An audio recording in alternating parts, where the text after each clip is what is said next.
welcome here to Wake Up Call with Dan Tortora, here where sports truly meets that thing called life. We appreciate you being here with us every Monday through Friday from 9 a.m. to 11 a.m. Eastern Time. I appreciate your patience this morning as you find out that sometimes, obviously, folks, in life, things happen. And I had the opportunity today. I was at my house and decided to go downstairs and just kind of, grab something out of the fridge. I was going to get a drink out of the fridge, honestly. That's all I was going to do. And I looked into my water heater room and I saw standing water on the ground. And I was like, okay, what's that in my basement? And I'm like, what's that about? And didn't look to the other part of my basement, which is done, carpeted, TV, all that stuff. And there's water there too, so it looks like it came from like the front of the house, but then it's also on the side piece there. So hopefully we can get that figured out today, but that is why we are here a little bit past 9 a.m. Eastern Time, is that I was moving a couple of the pieces to get them out of the water, and I got to kind of assess it all and go from there. So we appreciate you being here this morning on Wake Up Call with Dan Tortora. Hey, life happens, but here's the positive side of things. All right, here's my positive side. It didn't affect any equipment that I have in the house. It didn't affect my dog. It didn't affect, where we sleep and whatnot. It's not something that looks like it's been there for a while, so maybe, it happened at some point last night. And what other positives? I woke up this morning, and it looks like nothing's ruined. So, and it's going to get fixed because somebody's obviously going to be coming out today for that. So if you're having a moment, if you're having a day, if you have something where, you're kind of looking at the screen going, Dan, that just happened to me, or something else happened to me, look at the brighter side and the more positive side of things, right? Like I get to talk to Dave this morning. He's one of my good friends. We get to talk about NBA free agency. God woke me up and I get to do what I love. So I know it'll get fixed. I trust those people, right? I'm a broadcaster and a business owner, a plumber. They know far better than I do, and their job is to come out here and do their job, just like my job this morning is to talk with you about the sports world and link that back to life. So happy to be here with you. Appreciate you so much. Inside of the Heritage Hill Studios, Heritage Hill Brew House, you will find them on 3149 Sweet Road out in Pompey in the beautiful rolling hills of central and upstate New York. And you will find their newest location, Heritage Hill North. You'll find them on 628 South Main Street in North Syracuse, right at Sweetheart Corner. We will be there this Friday, July 5th, at 6 p.m. to honor the CNS Girls Lacrosse State Championship team. So we look forward to seeing you out there and having some fun at Heritage Hill North as always. Inside of MonPawsPopcorn.com is what's popping. Hour one, Dave Pasiak joins me to talk about NBA free agency. The longtime basketball head coach and mind will jump into free agency, which opens Sunday night, and we'll discuss some of those moves that are going on as well as where we could go from here. Hour number two, Josh Stone is going to be joining me from Binghamton Bearcats cross country and track and field. Josh Stone here in the newest edition of Bearcat Breakroom, which will be live at 10 a.m. Eastern Time in our exclusive multimedia marketing partnership with Binghamton University.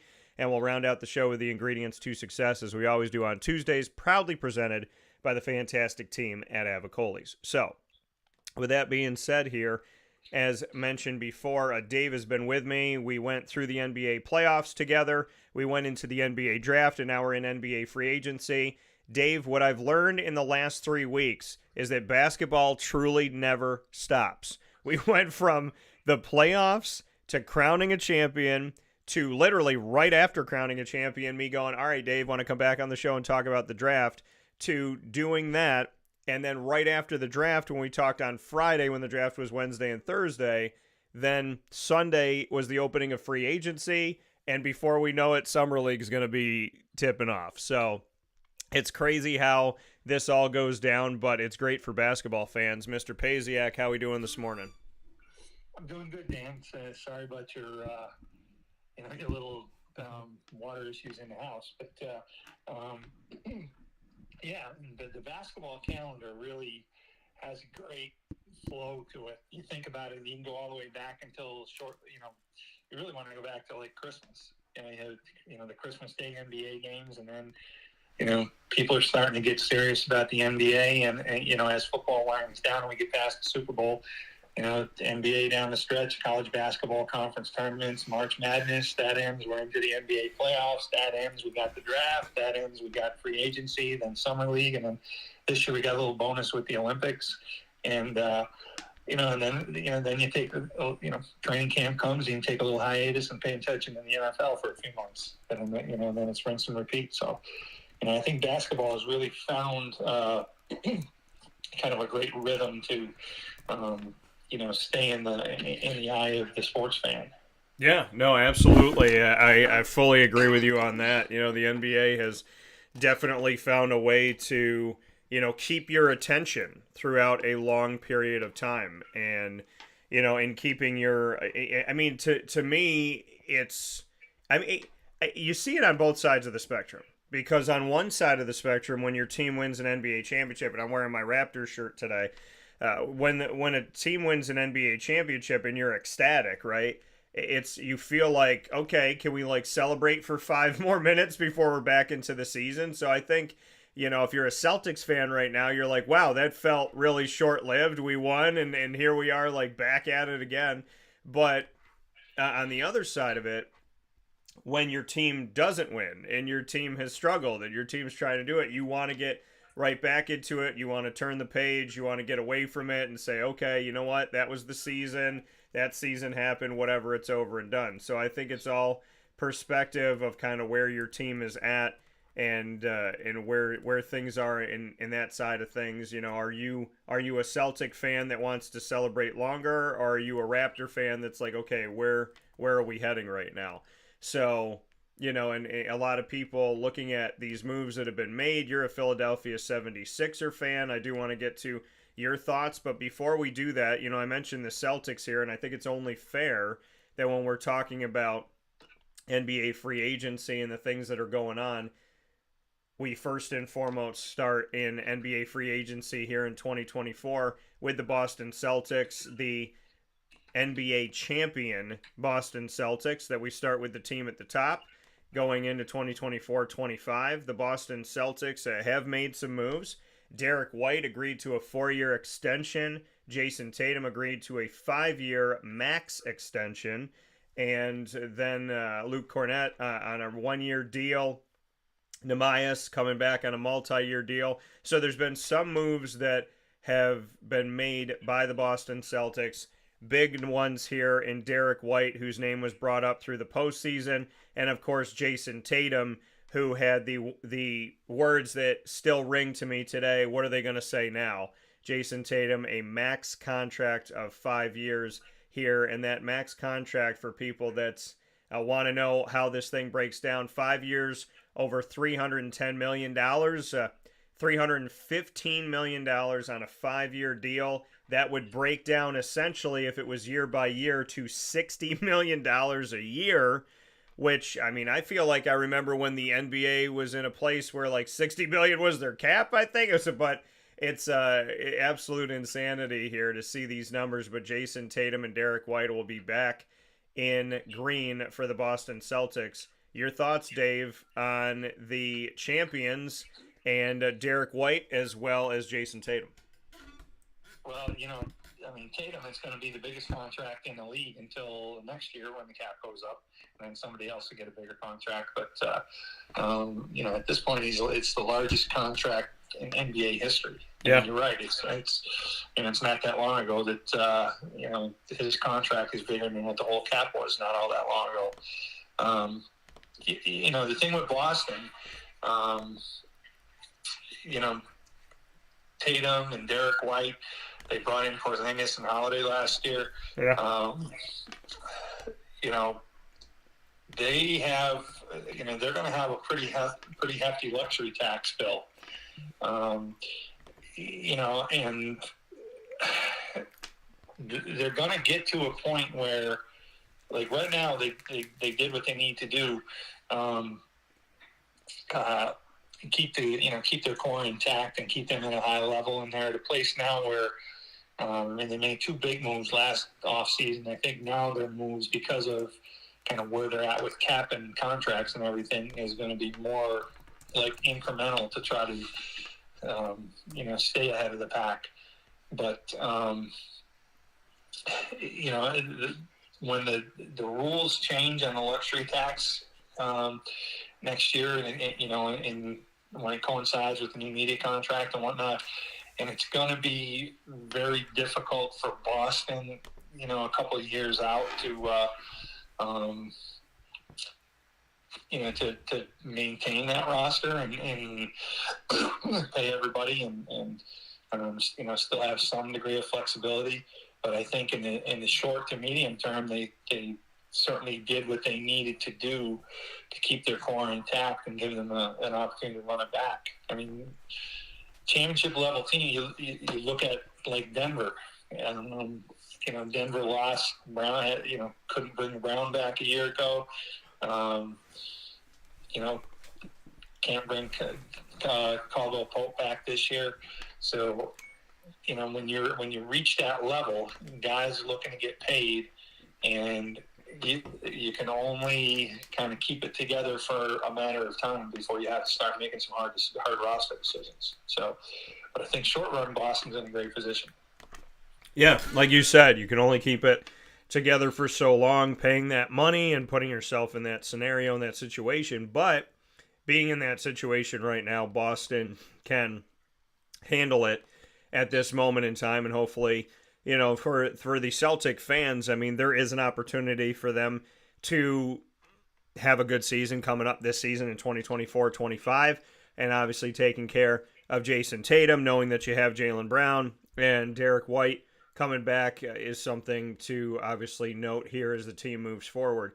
Dave, looking at the Chicago Bulls, I was listening to some stuff yesterday in my travels, and I was hearing the conversation on NBA radio on Sirius XM about Josh Giddey and Jalen Smith, Patrick Williams, all looking at what the Chicago Bulls' moves are. That Giddey is what I was hearing about, joining the team via trade with the Oklahoma City Thunder. Jalen Smith, 3-year deal. Patrick Williams returns on a 5-year deal. Your thoughts on the Chicago Bulls, and then namely Josh Giddey, a name that maybe not everybody knows. Oklahoma City Thunder, came in 2022-23, played in 76 games, 31 minutes, a little bit more than that a game, 16.6 points per game for the Thunder in his first season in the NBA. His field goal percentage was 48%, 48.2, 3-point, 32.5, rebounds 7.9, assists 6.2, and then last season played in 80 games, 25 minutes, a little bit less, 12.3 points per game. His field goal percentage was almost 48% again, 47.5, 33.7% from three, 6.4 rebounds a game, 4.8 assists a game. So when you look strictly statistically, you're like, all right, this guy's like 5 or 6 assists a game, 6 or 7 rebounds a game. He's going to give me double digits in points. And, his percentages are obviously, not too shabby. So what's your take on Josh Giddey coming to the Bulls?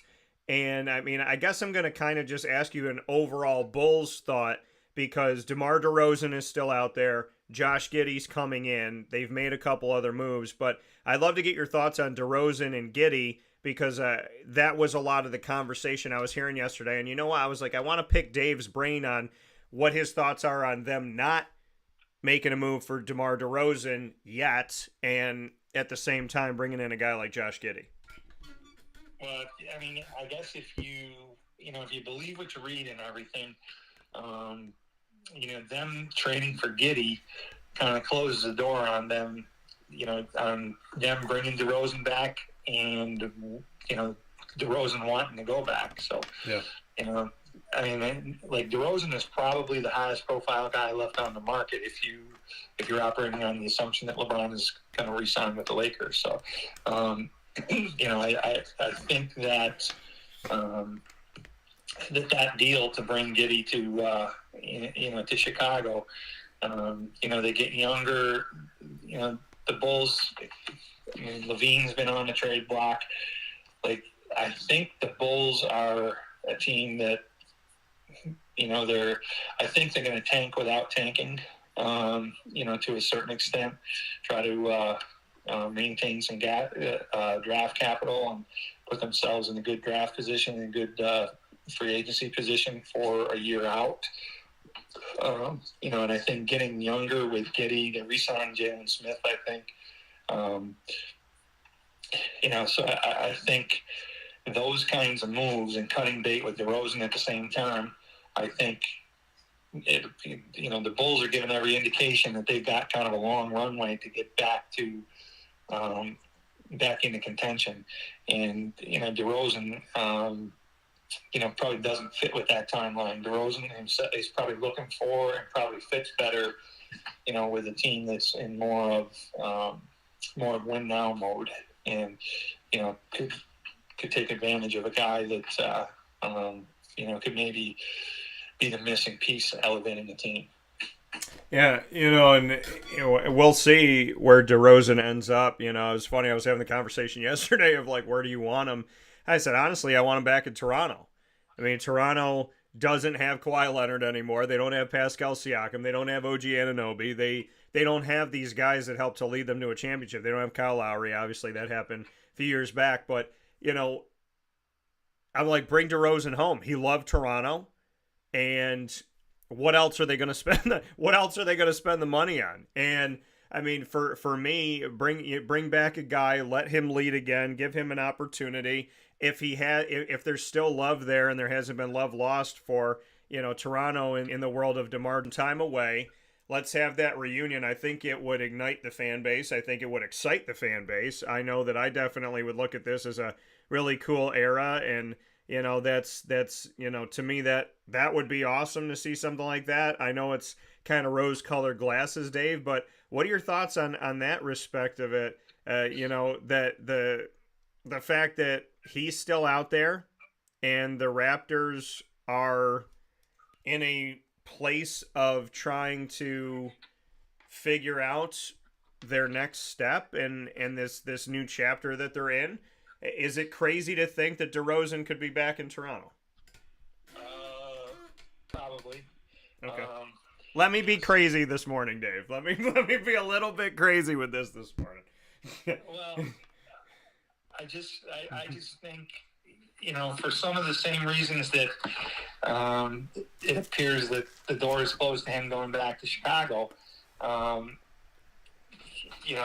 It feels like where DeRozan is on his career trajectory doesn't line up with where the Raptors are at in their, kind of rebuild and retool process. Yeah. If you believe what's out there, I can see DeRozan going to the Lakers. Yeah. And part of why he may be still out there is because the Lakers need to button things up with LeBron before they can take on DeRozan, take on a new contract with DeRozan. I think the order of, if they sign DeRozan first, then I think that restricts what they would be able to do with LeBron, versus if they re-sign LeBron, I think they have a little bit more flexibility with signing DeRozan. So, I think a team like the Lakers, a team that's in more of win now mode, I think makes more sense for DeRozan.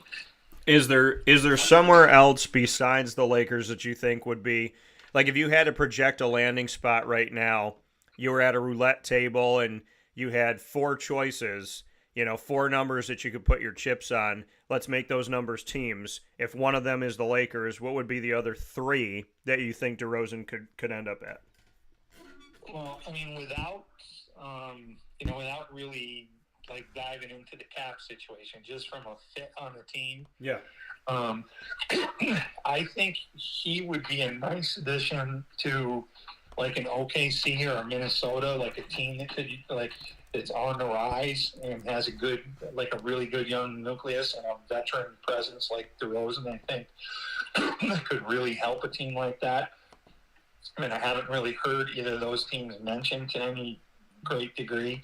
But I think just in terms of bringing in a veteran presence, that's, an established NBA guy that could help, a young team like the Thunder, like the Wolves, mature a little bit. You know, I think he would make sense in that in that situation.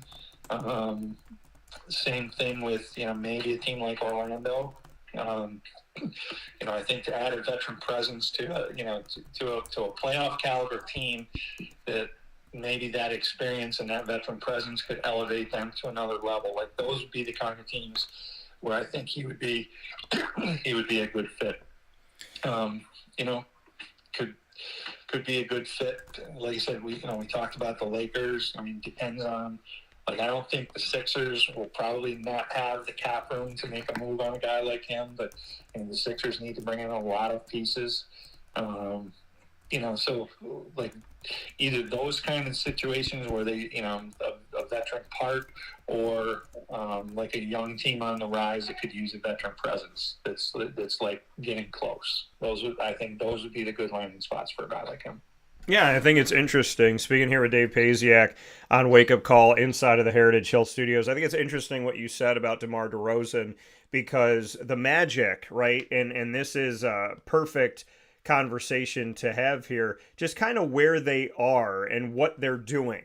Because the you know, I've covered the Magic for a while, and I've been connected with the Magic for over a decade. Did some Orlando Pro Summer League down there when the Magic hosted it for many years. And so I got to see guys, and here's some irony. Kentavious Caldwell-Pope, I saw him for 2 years at Orlando Pro Summer League, and he wasn't playing for Orlando. And now he is playing for Orlando. And when I was watching this guy, I remember standing in the room saying to myself, if people don't know that he's the best player here, they're not paying attention. And I remember saying that. I remember thinking that. And then, you know, within time, he ends up in the NBA, and you know, now people know his name. He's been to a few different teams, but now he's going to be with the Magic. So for me, this is kind of full circle because I watched him at Orlando Pro Summer League. But he's going to be there. Gary Harris agrees to a 2-year deal. Kentavious Caldwell-Pope agrees to a 3-year deal. The Magic went from one of the worst teams in the NBA over these last few seasons to getting into the postseason. So from the moves that they've made, and essentially looking at where they were a few years back, being in the basement of the NBA, getting to the playoffs this past season, the roster they currently have coming off of that playoff berth, plus Kentavious Caldwell-Pope, what are your thoughts on the Magic? Because I find it intriguing that you said DeRozan, because I feel like this would be yet another chip to fall that show that the Magic really are in a place where they have this young talent, they bring in some veterans, and they have an opportunity to make a splash here and do some really cool things and have back-to-back years of going to the postseason and going a little bit farther in 2024-25. So I'd love to get your thoughts on the Magic, because I'm very intrigued by what they're doing. All right, let's see. Dave, can you hear us? Might have lost Dave here for a second. So we'll see if we can, or he might be on mute. Oh, there he is. Yeah. So did you hear what I said about as far as, okay, so go ahead. I heard you. I don't know if you heard any of my response, but I think that, you know, speaking about the Magic, I think that they have done a really, really good job of rebuilding around young talent to go from bad to a playoff caliber team. Yeah. I think, you know, Caldwell Pope signing him, I think, you know, that's a good move, you know, to try to elevate them further. It's a good incremental move. I think, you know, he brings them a guy with a championship pedigree and a proven guy who's been a good part on a championship team. But I also think that they need to make further moves to, like I said, I think there's still certainly a gap between the Magic and Boston. And I think there's a gap still between the Magic and the Sixers, the Magic and the Bucks, maybe the Magic and the Pacers, you know, maybe the Magic and the Knicks. So I think that they have, you know, I think signing Caldwell Pope helps them close that gap. But I think that's a team that's probably still a move or two away from being able to compete on even terms with the elite teams in the East. Yeah, and they're trying to make those moves to get there. I think it's a team that, can make a splash. Obviously, the 76ers have gotten better. We're going to talk about them in a second. The Celtics are the Celtics. And, the Knicks have made improvements to win now and to do certain things as they step forward. But when we look at the Philadelphia 76ers, Dave, your team, they they have been advantageous and they've gone out there. Andre Drummond 2 year deal. Andre met him when he was with the Detroit Pistons and actually at Orlando Pro Summer League, and I was taking a picture of him because I was right behind the bench. Because for those that don't know, when you're media at Summer League, like everything's close. You're literally sitting on the sideline. You might be 1, 2, 3 rows back. The chances of you being on television are really high. The chances of a ball potentially coming your way. You got Larry Bird in the room, Jordan in the room, Patrick Ewing in the room, Brad Stevens back in the day when he was first coming into the NBA. He's there. So a really awesome experience and a very unique experience. It was a lot of fun. Andre Drummond, so whenever I see his name, that's what I think of. But Drummond is, a 76er here, a 2 year deal for him. Of course, Tyrese Maxey, a name that you hear all the time. I've done a couple Philly shows. I did the Fishtown card shows. And when you do those Fishtown card shows, there's people that like their Tyrese Maxey 5 year deal, $204 million to keep one of those young gun names to stay a Philadelphia 76er. And that has Tyrese Maxey 5 years, 204, making on average, just brass tacks in this thing, what would be a little over $40 million a year. These contracts in the NBA are absolute insanity. And then Eric Gordon on a 2 year deal. And then here's the big, and I know there's some other moves, but here's the big old deal. Paul George. This is a name that we have heard throughout the years. Sometimes he would get a little knock on him, right? Being on the Clippers, and they call him Playoff Paul, but it wasn't a nice thing. It was more of a knock on him, like Championship Chuck and whatnot. So we see Paul George agree to a 4 year deal to join the Sixers. Paul George is a name that, again, I keep coming back to it, ironically, but God is good because of how this all works out. I met Paul George. And I interviewed Paul George at NBA Summer League in Orlando. So a lot of these guys I had the opportunity to be around. James Harden when he first came into the NBA. So I really would love for Summer League to come back to Orlando. I know that Vegas has all the teams now, but there was so much value for that week. And it would actually be this week that we would have been there. So they do it the week of the 4th of July.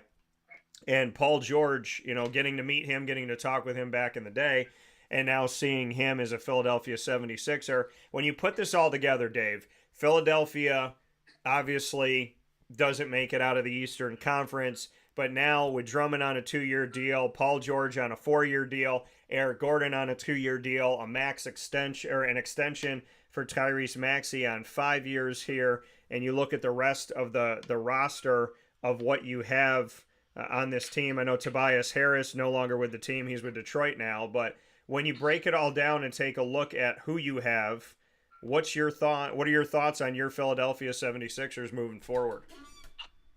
Well, I think the devil's going to be in the details of how they fill in the rest of the roster. Yeah. Paul George was, he was clearly the if you assume that LeBron's going back to the Lakers. So Paul George was really the guy that was legitimately on the market, that I think he set the market. We talked off air before we went on about how moves didn't get announced quite as quickly as they have in other years. And I think a lot of that was due to, two things. I don't think there was the number of high-level free agents necessarily this year that there have been in other years. But I think George was clearly the number one guy, and I think he was going to set the market, and then Klay Thompson would follow, and then some other guys would follow after that. But so I think the Sixers, the deal is not without risk because Paul George is, I think he's like 33, 34, and he's had a little bit of durability issues. and the Sixers, the Sixers maxed him for 4 years. So, I think there's a little bit of risk in him dropping off on the back end of that deal, his play dropping off a little bit.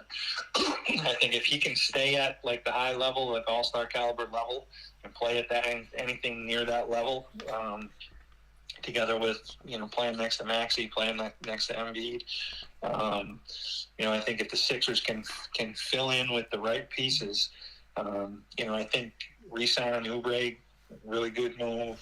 Signing Drummond, give him some additional depth in the post. Great move. I think underrated move, signing Eric Gordon on a minimum deal. So like I really like the moves the Sixers are making. George signing with the Sixers is kind of the tipping point, the thing that sets the table for everything else that Philly's looking to do. So I think that was their guy, and they went out and got him. So credit to the front office in that respect. Yeah, they're making these moves. They're trying to put this team together. I mean, do you think that take the fan glasses off for a second here, Dave, and let's just analyze this as we do with any other team. Philadelphia, in your opinion, do they have what is necessary to go toe-to-toe with the Boston Celtics? Do they have what is necessary for a Magic team that's improving? Do they have what is necessary for a Knicks team that's improving? Can the Sixers, because we talk about Joel Embiid, and over the years, people talk about he deserved to be MVP this year, he should be this, he should be that, this team should be doing this, this guy's not getting enough credit. I mean, we've talked about a world where the Sixers aren't maybe getting the respect they deserve, or Embiid's not getting the respect that he deserves. But ultimately, we're standing here today, and Maxey is a name that people have come to know. And, of course, Embiid, Paul George. And, we look at the rest of this team, and we look at the Buddy Hields and the Kyle Lowrys and the names that have, obviously been on this recent roster. Is there enough here, analytically speaking, that the Sixers can have the firepower to withstand a blow from the top of the Eastern Conference, which right now is Boston? Well, I think as long as like Embiid, Maxey, and George are healthy, I think the Sixers can go toe to toe with anybody in the league. And again, I qualify that by like, what are they going to do to fill out the roster? Yeah. And like so far, I like the moves that they've made. Like I think they between the draft and free agency beyond Paul George, I think they've done a good job with filling in those pieces on the roster. But I think the one thing that I think what they do the rest of the way will be really critical, because I think the thing that has, the NBA has been a little bit about like, you need a big three to compete. And, there's a certain degree of truth to that, but I think the league has kind of morphed from that into, you look at Denver and you look at Boston, you look at Milwaukee a few years back.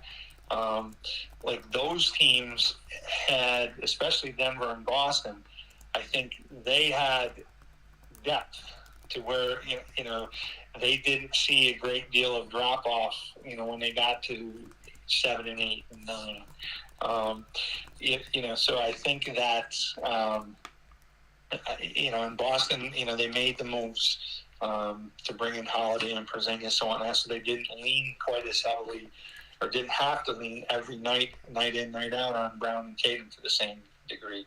So I think what Philly does to complete the roster, hopefully with pieces that can keep them at a high level, if they have to deal with a short-term injury to Embiid or a George or a Maxey, or can he survive foul trouble in the playoffs, or those kinds of things. I think that's really at the end of the day, the periphery moves that they make. And like I said, I really like the Eric Gordon move and the Drummond move. I think the periphery moves that they make are going to go a long way towards determining, whether they've got the roster depth top to bottom to compete with Boston and the other upper echelon teams. Yeah, talking NBA free agency here on Wake Up Call with Dan Tortora inside of the Heritage Hill Studios with Dave Pasiak, longtime basketball head coach. And as we look at this, Dave, and we look to break this down, right? What's going on here in the NBA? I look to the Detroit Pistons, and Detroit. You and I have talked about this. I mean, they look like they're in a place where they really need some direction. They really need to figure things out. I mean, Dwayne Casey left the Raptors to go to Detroit a hot minute ago. It still feels like, and that didn't work out. And then they make a move to bring in another coach, and we look at Monty Williams coming over from Phoenix, and a head scratcher. I think you and I talked about the head scratcher of why would Phoenix let him go. Phoenix was so well. They look like a team that could be a sleeping giant at one point. They came out of I think they won every game when they were playing in the bubble in Walt Disney World, and then they make the playoffs the next year, and they're one of the top, they're at the top of the Western Conference, and they let him go. He goes to Detroit for a season, and Trajan Langdon, who is a former player in the NBA for a little while, president of basketball operations, lets him go and brings in J.B. Bickerstaff. He just agreed to a 5-year deal, and in bringing in J.B. Bickerstaff as the new Pistons head coach, they have a 5-year extension to Cade Cunningham, Tim Hardaway Jr., who we just saw in the NBA Finals with the Mavericks. He's joining the team via trade. Tobias Harris on a 2-year deal, who was a 76er. Wendell Moore Jr. coming from a trade with the Minnesota Timberwolves. So if Detroit is one of those teams that we thought was in a state of uncertainty and in need of direction, J.B. Bickerstaff, Cunningham, Hardaway, Harris, Moore, are they making moves in the right direction, in your opinion, out in Detroit? Yeah, I mean, we talked about this a couple weeks ago. I'm still not sure what the Pistons are trying to do. I think Langdon, he comes in, and making the coaching change, obviously, hindsight 2020, he just wants his own guy, obviously. It feels like he's got it with Bickerstaff. So, yeah. And I think Bickerstaff's a solid hire. I think he's a proven guy that I think can do a good job with a rebuilding roster. But,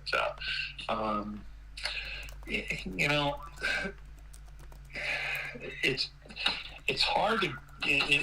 I just have a hard time figuring out kind of what the plan is in Detroit.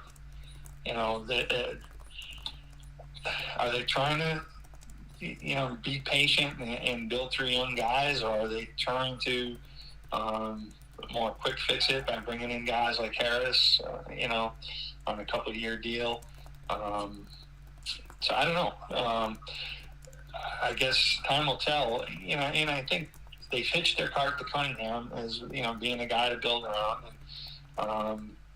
It remains to be seen if he can be that franchise level player, on a winning team.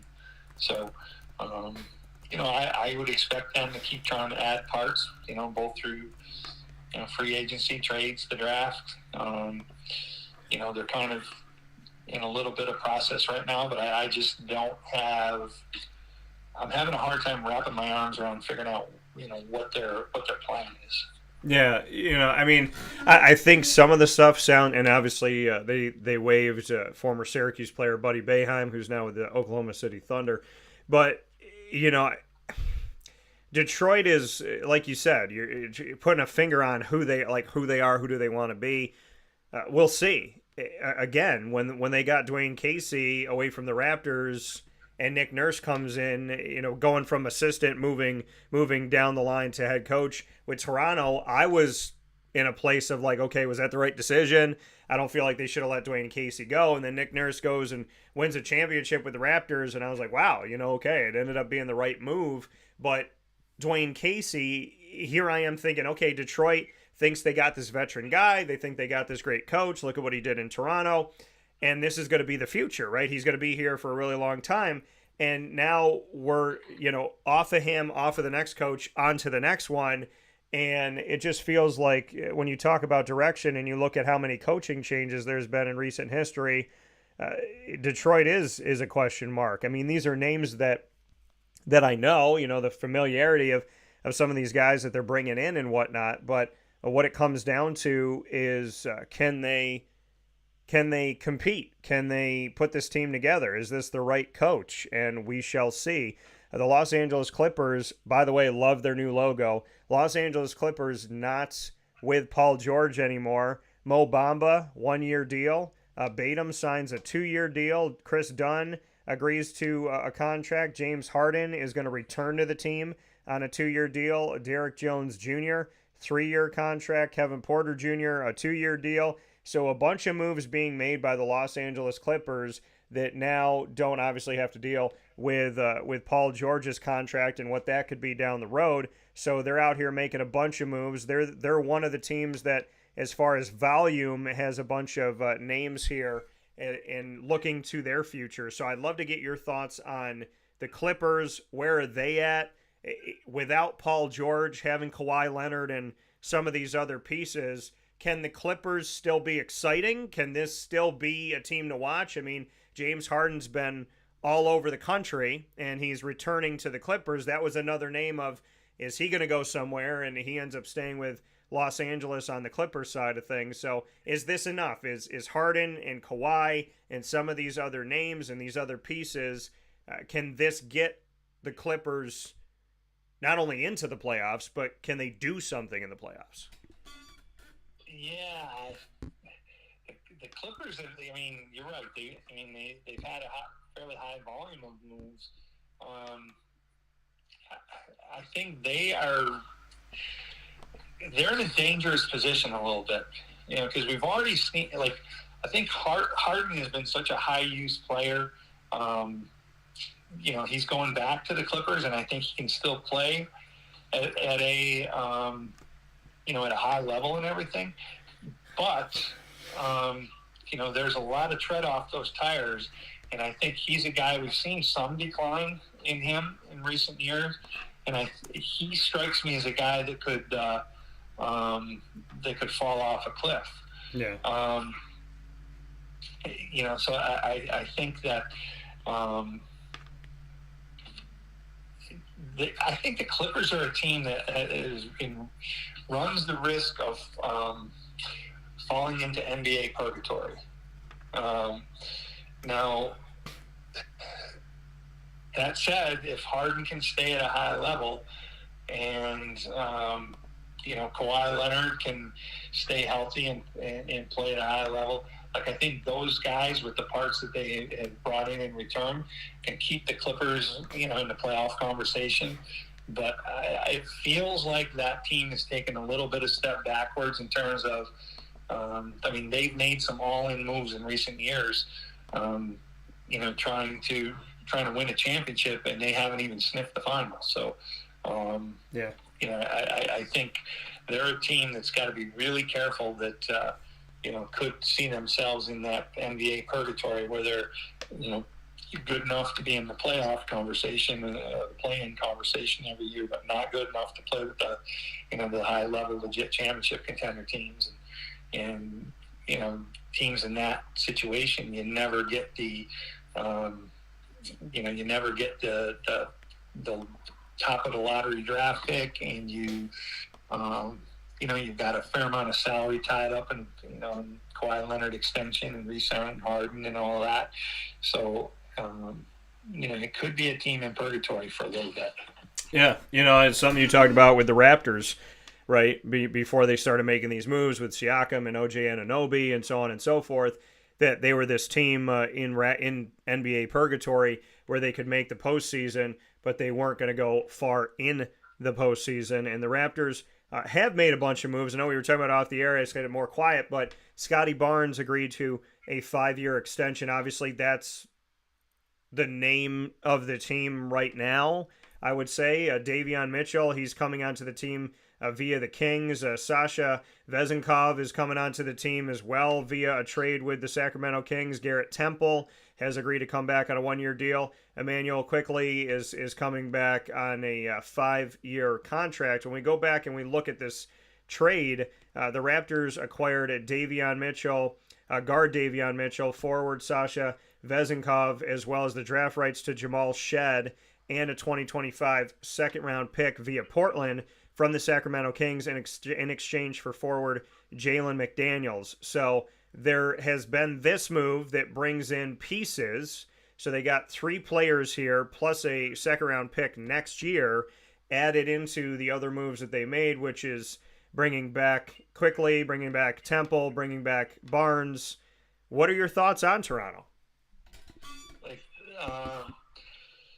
incremental moves that can make them nominally better, but I don't see where they've done anything to move themselves into the championship conversation with the top teams in the East. Like, I think the Raptors are another team that can kind of hang around the playoffs, hang around the play-in. They're going to have to hit on a draft pick or swing for a big deal, I think, to get themselves, in the conversation with the Bostons and the Milwaukees and the New Yorks and the Phillies of the East. We gotta hit with the Knicks here really quick. Dave Pasiak joining me to speak on NBA free agency and these moves that are happening as we're already going to the 2024-25 season on a bullet train coming off of the Celtics winning their 18th championship ever, becoming the team with the most NBA titles, passing the Los Angeles Lakers, who they were tied with, who have 17. Looking at the New York Knicks, the Knicks have done some good things. The Knicks have brought some excitement back to Madison Square Garden. They made a move to keep OG Anunoby on a 5-year deal, and obviously he was with the Raptors before. He was a part of the team, injured, but a part of the team when they won in 2019, the NBA Finals, Toronto Raptors.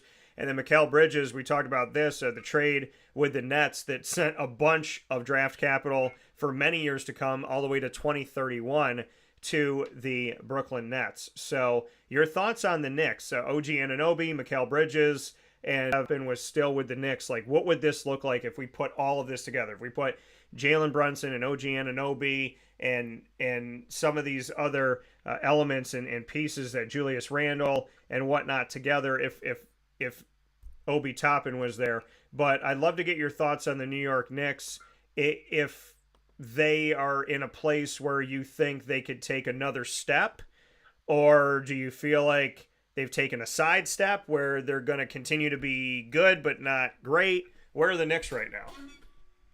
Well, I think losing Hartenstein like that. Yeah. That was kind of a big loss for them, but I also think that there's a little recency effect in there, and that like Hartenstein played well after he got some more opportunities. Injuries hit the Knicks, but I think in today's NBA, I think that's they weren't going to probably be able to afford to keep him. So, I think that's especially after the Bridges trade. But I think going out and getting Bridges, I think was a move that made it pretty clear that the Knicks are trying to take that next step now and narrow the gap with Boston. And I think the Knicks, like when you take what's happened with them, the gains and the losses in the offseason, when you look at those in sum total, I think the Knicks have incrementally improved themselves. But I know I've got friends that are diehard Knicks fans that aren't particularly happy with some of the off-season moves and think the Knicks took a little bit of a step backwards. But, personally, I think to me, the Knicks are a little bit like if they get healthy. Remember, the Knicks weren't totally healthy at the end of the playoffs. Yeah. But I think if they get totally healthy, and then like the move they made with Bridges and some of the other things, we talked about the next draft and everything. I think the Knicks, like they remind me of where your Raptors were when they were knocking on the door for several years and then would make incremental moves to try to get closer, get closer. Couldn't get past LeBron for the longest time, but I thought the Raptors continued to make moves to get closer and make incremental improvements, and then finally get over the top when they swung for the fences with with Kawhi. And like I think the Knicks kind of remind me of that right now. I think the Bridges, and then I really I think it's gonna prove out to be that taking Tyler Kolek in the second round was a draft steal. So I think some of the moves the Knicks have made have improved themselves. They've improved themselves incrementally without having to take a big step backwards. So, what they're trying to do is narrow the gap with Boston, and I think potentially they have. Yeah, and we'll see with the Knicks, and obviously these conversations open up more conversations and breaking teams down a little bit more. But taking a look around the country, the last one that I want to hit here before we get into the Bearcat Breakroom with Josh Stone joining the show from Binghamton University, cross country and track and field. Klay Thompson, 3 years, $50 million. He spent his entire career with Golden State. That will be no more. He's going to stay in the Western Conference, but he's going to head to the Dallas Mavericks. The Mavericks were just in the NBA Finals up against the Celtics. They only won one game in that series, and Luka Doncic and Kyrie Irving now get Klay Thompson, a 5-time All-Star, 4-time NBA champion, joining the team. It was what's going to happen in this in order for this to get done. And so we look at a sign and trade deal that will send Josh Green to the Charlotte Hornets, 2 second-round picks to the Golden State Warriors, and Klay Thompson to the Dallas Mavericks, who have allegedly agreed on a 3-year, $50 million deal. Your thoughts on the Klay Thompson factor with Luka Doncic, Kyrie Irving, and the crew in Dallas? Is this enough to be an NBA Finals team that can win the NBA Finals? Well, I think, from Thompson's perspective, a couple things. One is, it broke up the core, the core three at Golden State and everything. But the Warriors did him right by executing a sign and trade, and he was able to land in Dallas, and I think through the sign and trade, end up with a more lucrative contract that way. So the Warriors, they decided they weren't bringing him back, but they also, in a sense, did him right by sending him to a contender and executing the sign and trade, and they really didn't have to. I think from Thompson's standpoint, he's landed in, I think there's been a little decline in his play over the last, season or two, right? Yeah. I don't think he's quite at the level that he was from a consistency standpoint, from a defensive standpoint and whatnot. So, but he's still he's a lethal catch and shoot player. So I think for him to go to Dallas, where there's 2 ball dominant playmaking guards like Doncic and Irving, and Thompson's going to play off those guys. I think they will make his life really easy in terms of finding him shots and everything. And so I think if in that respect, I think Thompson couldn't have landed in a better spot. Whether it's enough to get Dallas over the hump, and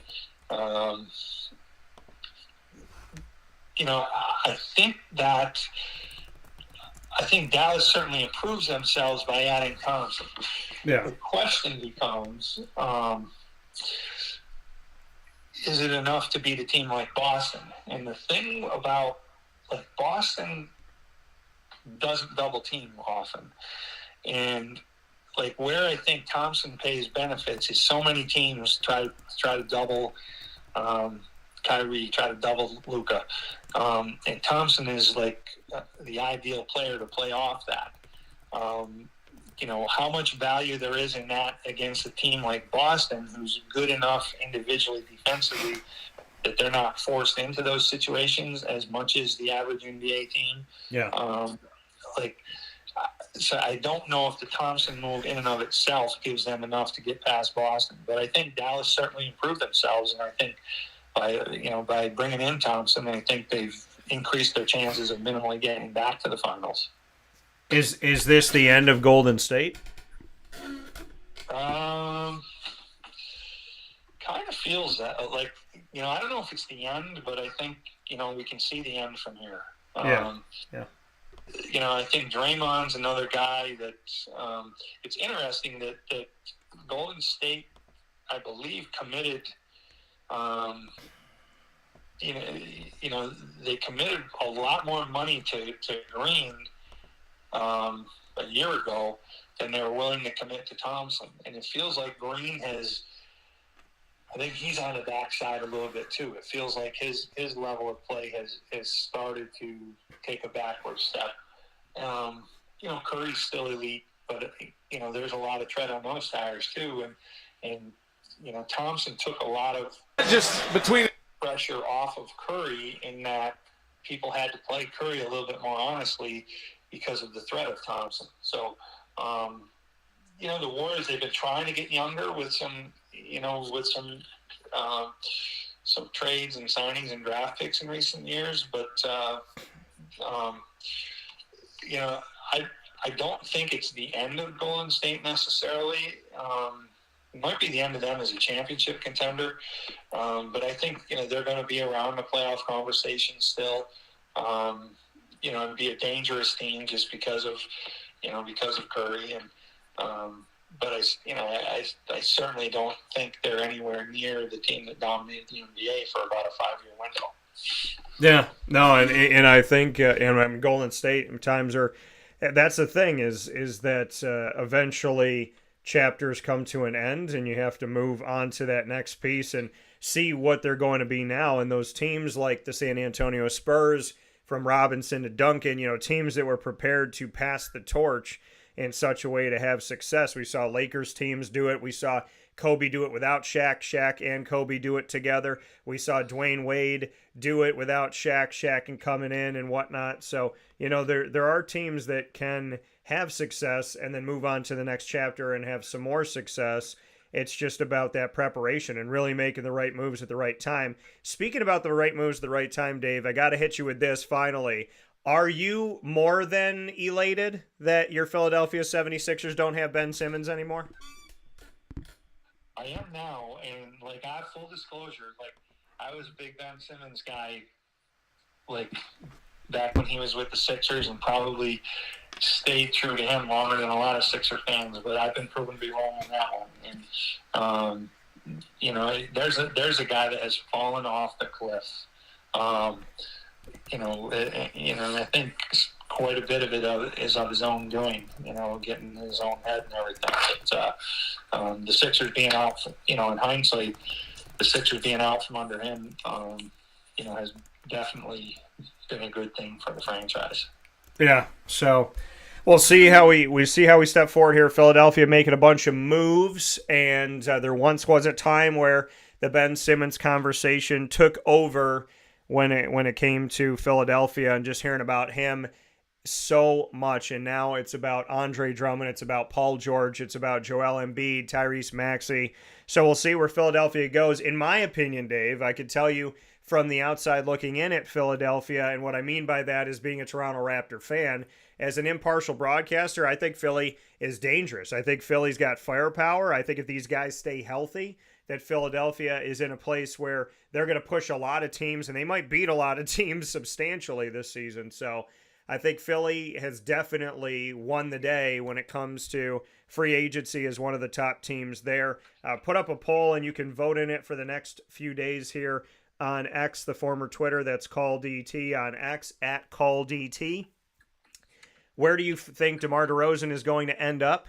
82.8% of you picked the Lakers. 3.4% picked the Thunder, 6.9% picked the Wolves, and 6.9% picked the Magic. You can continue to vote in this poll. It is up there right now. it was Lakers and Magic only, and then it's become extreme Lakers up to this point. Where do you think DeMar DeRozan's going to be? Vote in that fan poll today on X at CallDT. Dave, as always, I don't know where the time goes. It flew by. I feel like we just talked for 5 minutes about free agency, and it's already into hour number 2 here on Wake Up Call. So I appreciate it. I will monitor it and pay attention to it. And just stay close to your phone, Dave, because Lord knows I'm going to get in touch with you and ask you to come back once some of these pieces fall. So always good to talk with you, and you know it's a good conversation when it feels like 5 seconds and we're an hour into it. So thank you. I appreciate it. And I'm sad to see you go as always, Dave, because I got so many more things to talk about in the NBA, but that gives us something for next time. Hey, well, thanks for having me on again, Dan. Always appreciate it. All right, I'll talk with you soon. Take care. Take care. That coming from Dave Pasiak here on Wake Up Call with Dan Tortora. We're going to take a step aside for a fast break inside of the Heritage Hill Studios. When we come back around here, the Bearcat Breakroom, you know that every Tuesday around 10 a.m. Eastern Time is Bearcat Time with our exclusive multimedia marketing partnership with the Binghamton University Bearcats. And coming up right after this break for the first time ever, we'll have the opportunity to welcome to the show Josh Stone of Binghamton University cross country and track and field. Very excited to have Josh join the broadcast right after this, where sports meets life on Wake Up Call with Dan Tortora inside of the Heritage Hill Studios.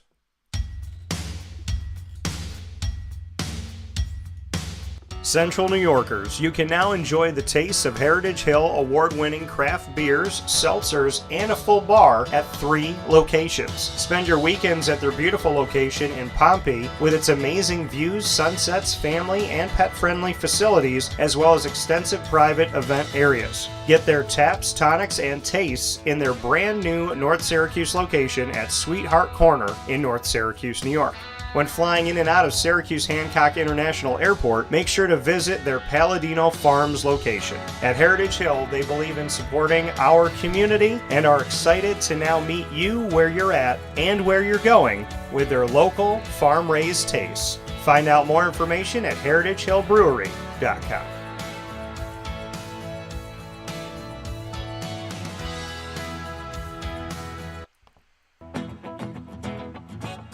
Hi, this is Amy from Mother's Cupboard, home of the whole frittata. We are open daily 6 a.m. to 1:30 p.m. For takeout orders, call 315-432-0942 and tune in to Wake Up Call with Dan Tortora for our monthly food challenge and try our Wake Up Call signature menu item available 7 days a week.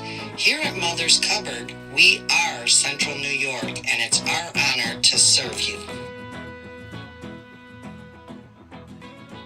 Ma and Pa's Kettle Corn and Popcorn Factory remind us that every day is worth celebrating at 201 7th North Street in Liverpool, New York. Open Monday through Saturday in-store and always online at maandpaspopcorn.com. Serving our Central New York community and beyond, order anywhere, anytime at maandpaspopcorn.com. Stop in to get a tin at Ma and Pa's on 201 7th North Street in Liverpool, New York to get your half-price refills for the rest of your life. Come to Ma and Pa's for your holiday gift giving for family, friends, employees, and clients. And remember, for fundraising and events, to call 315-450-6272. That's 315-450-6272. Ma and Pa's Kettle Corn and Popcorn Factory. How corny are you? This is Jimmer Sikowski, owner-operator of Chick-fil-A Cicero, 7916 Brewerton Road in Cicero, right in front of the Home Depot. I had a deep feeling that God wanted me to do something bigger with my life and to help people, help others. I kept putting Chick-fil-A in my life, and I realized as I was going through the franchise selection process that positively impacting the lives of others was really core to what we do here at Chick-fil-A. First of all, it starts with the food. The food is brought in fresh daily, and we bring in local produce. We prepare to order in the kitchen. We hand bread our chicken. We hand spin our milkshakes. It's great food. It doesn't taste like fast food. I think the second thing is the way people feel when they come in a Chick-fil-A restaurant. It's different. We try to treat people with intentional kindness here, which is very different and deeper than good customer service. And so I think it feels remarkable for most people to come in a Chick-fil-A restaurant. And then lastly, the impact that we try to have in the community is very different. It's a big part of the expectation of every operator of a Chick-fil-A restaurant is that they're actively engaged in their community, they're a leader in the community, and they're making a difference. When they realize that what we're striving to do is to shine a little light in their life, that's a very, very different experience than you will have in any other quick service restaurant. And it's that remarkable experience that I think people will emotionally connect with.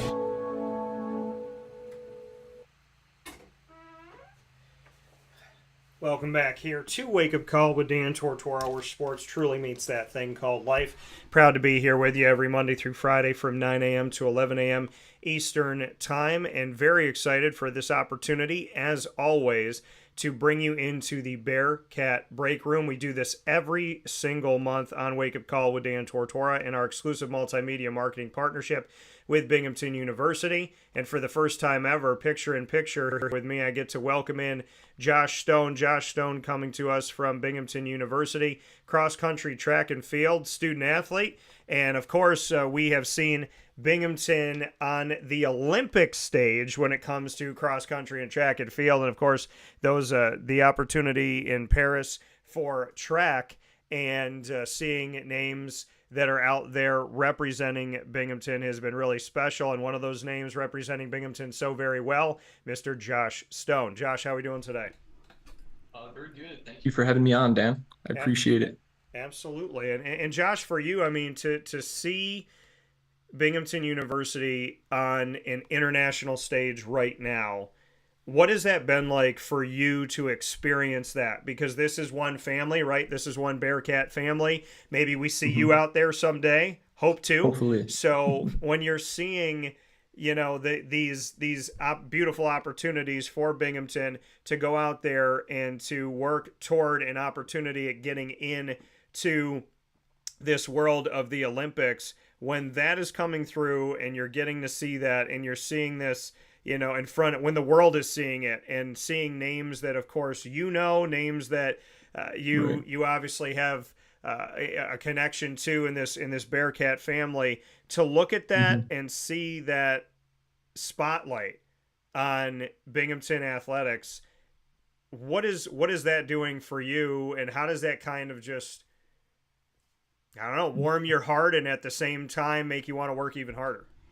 Yeah, it's been extremely inspirational, as kind of the Olympic trials always are, but it was just awesome. I mean, Eric Holt has had a storybook kind of season this year, and that was really cool. I've met him personally only a couple times. We never overlapped, but I've heard all the stories from our coaches and some of the athletes that were there during my time that were also overlapped with him. And I mean, he just works exceptionally hard, so it was really cool to see him rise up through the ranks this year and really have a good opportunity. I really wish it had turned out a little bit better for him in the 1500, and it was an absolute heartbreaker seeing the way that he ended up getting disqualified and not being able to compete in that 800-meter final. But I mean, the amount of publicity that he's gotten for that, just because he is just a fan favorite. I mean, everybody loves the guy, and he really embodies that kind of Binghamton spirit a little bit, where, you know, we're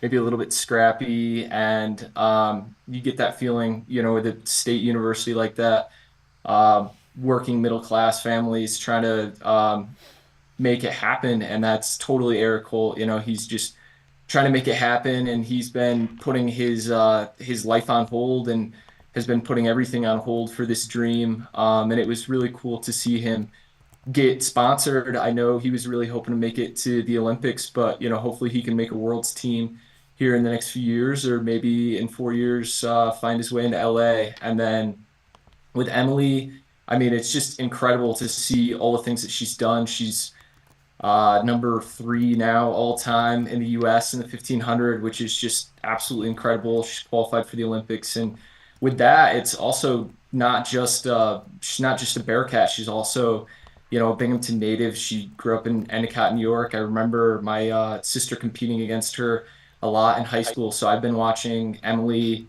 for a long time now. I remember watching her compete at the state meet in, I want to say, 2015, and placing second there. And I Yeah. mean, it's super cool to see all that. And the same thing with Dan Schaefer. He didn't compete at USA's, but he's been running professionally now for a group out of Boone, North Carolina. And, I watched him growing up competing, and then at Binghamton spent a lot of time watching him and Emily just really dominate at the America East level and even go up to the national level and compete. So it's been really, really cool to see them take that next step professionally, Yeah. and it's been really cool to see that. And now, I'm feeling like some of the comparisons are rolling in with me and Dan. He's more of a miler, but people are doing that a little bit, which is awesome for me. I mean, it's a very humbling and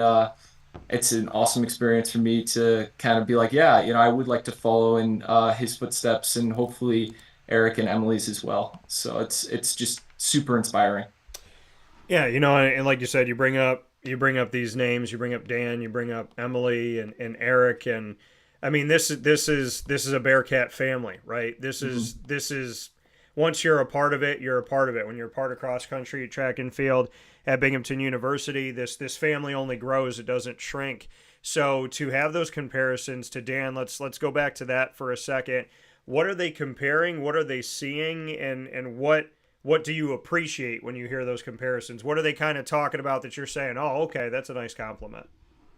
Well, just some of the ways that we run races, at the America East level, the tactics as well as the positioning and the closing speed are kind of the biggest comparisons that people are drawing. My coach has made that, kind of comment a few times about like, oh, you're kind of getting similar just in the way that I'm running workouts and the times that I'm putting down in workouts. So, yeah, I mean, I'm focusing more on the 5K and 10K, and he always focused more on the 1500 and 5K. So everybody's different, and all that. Everybody definitely is unique in their own way. But yeah, it is kind of funny. He's a little shorter than me, but even a couple of the girls on the track team one time were kind of joking because I was wearing a hat on the indoor track, and he would always do that. And I don't know, my hair was probably messed that day or something, and they were like, "Oh, we thought Dan was back for a second. We didn't realize it was you," because he also has the blonde hair and blue eyes.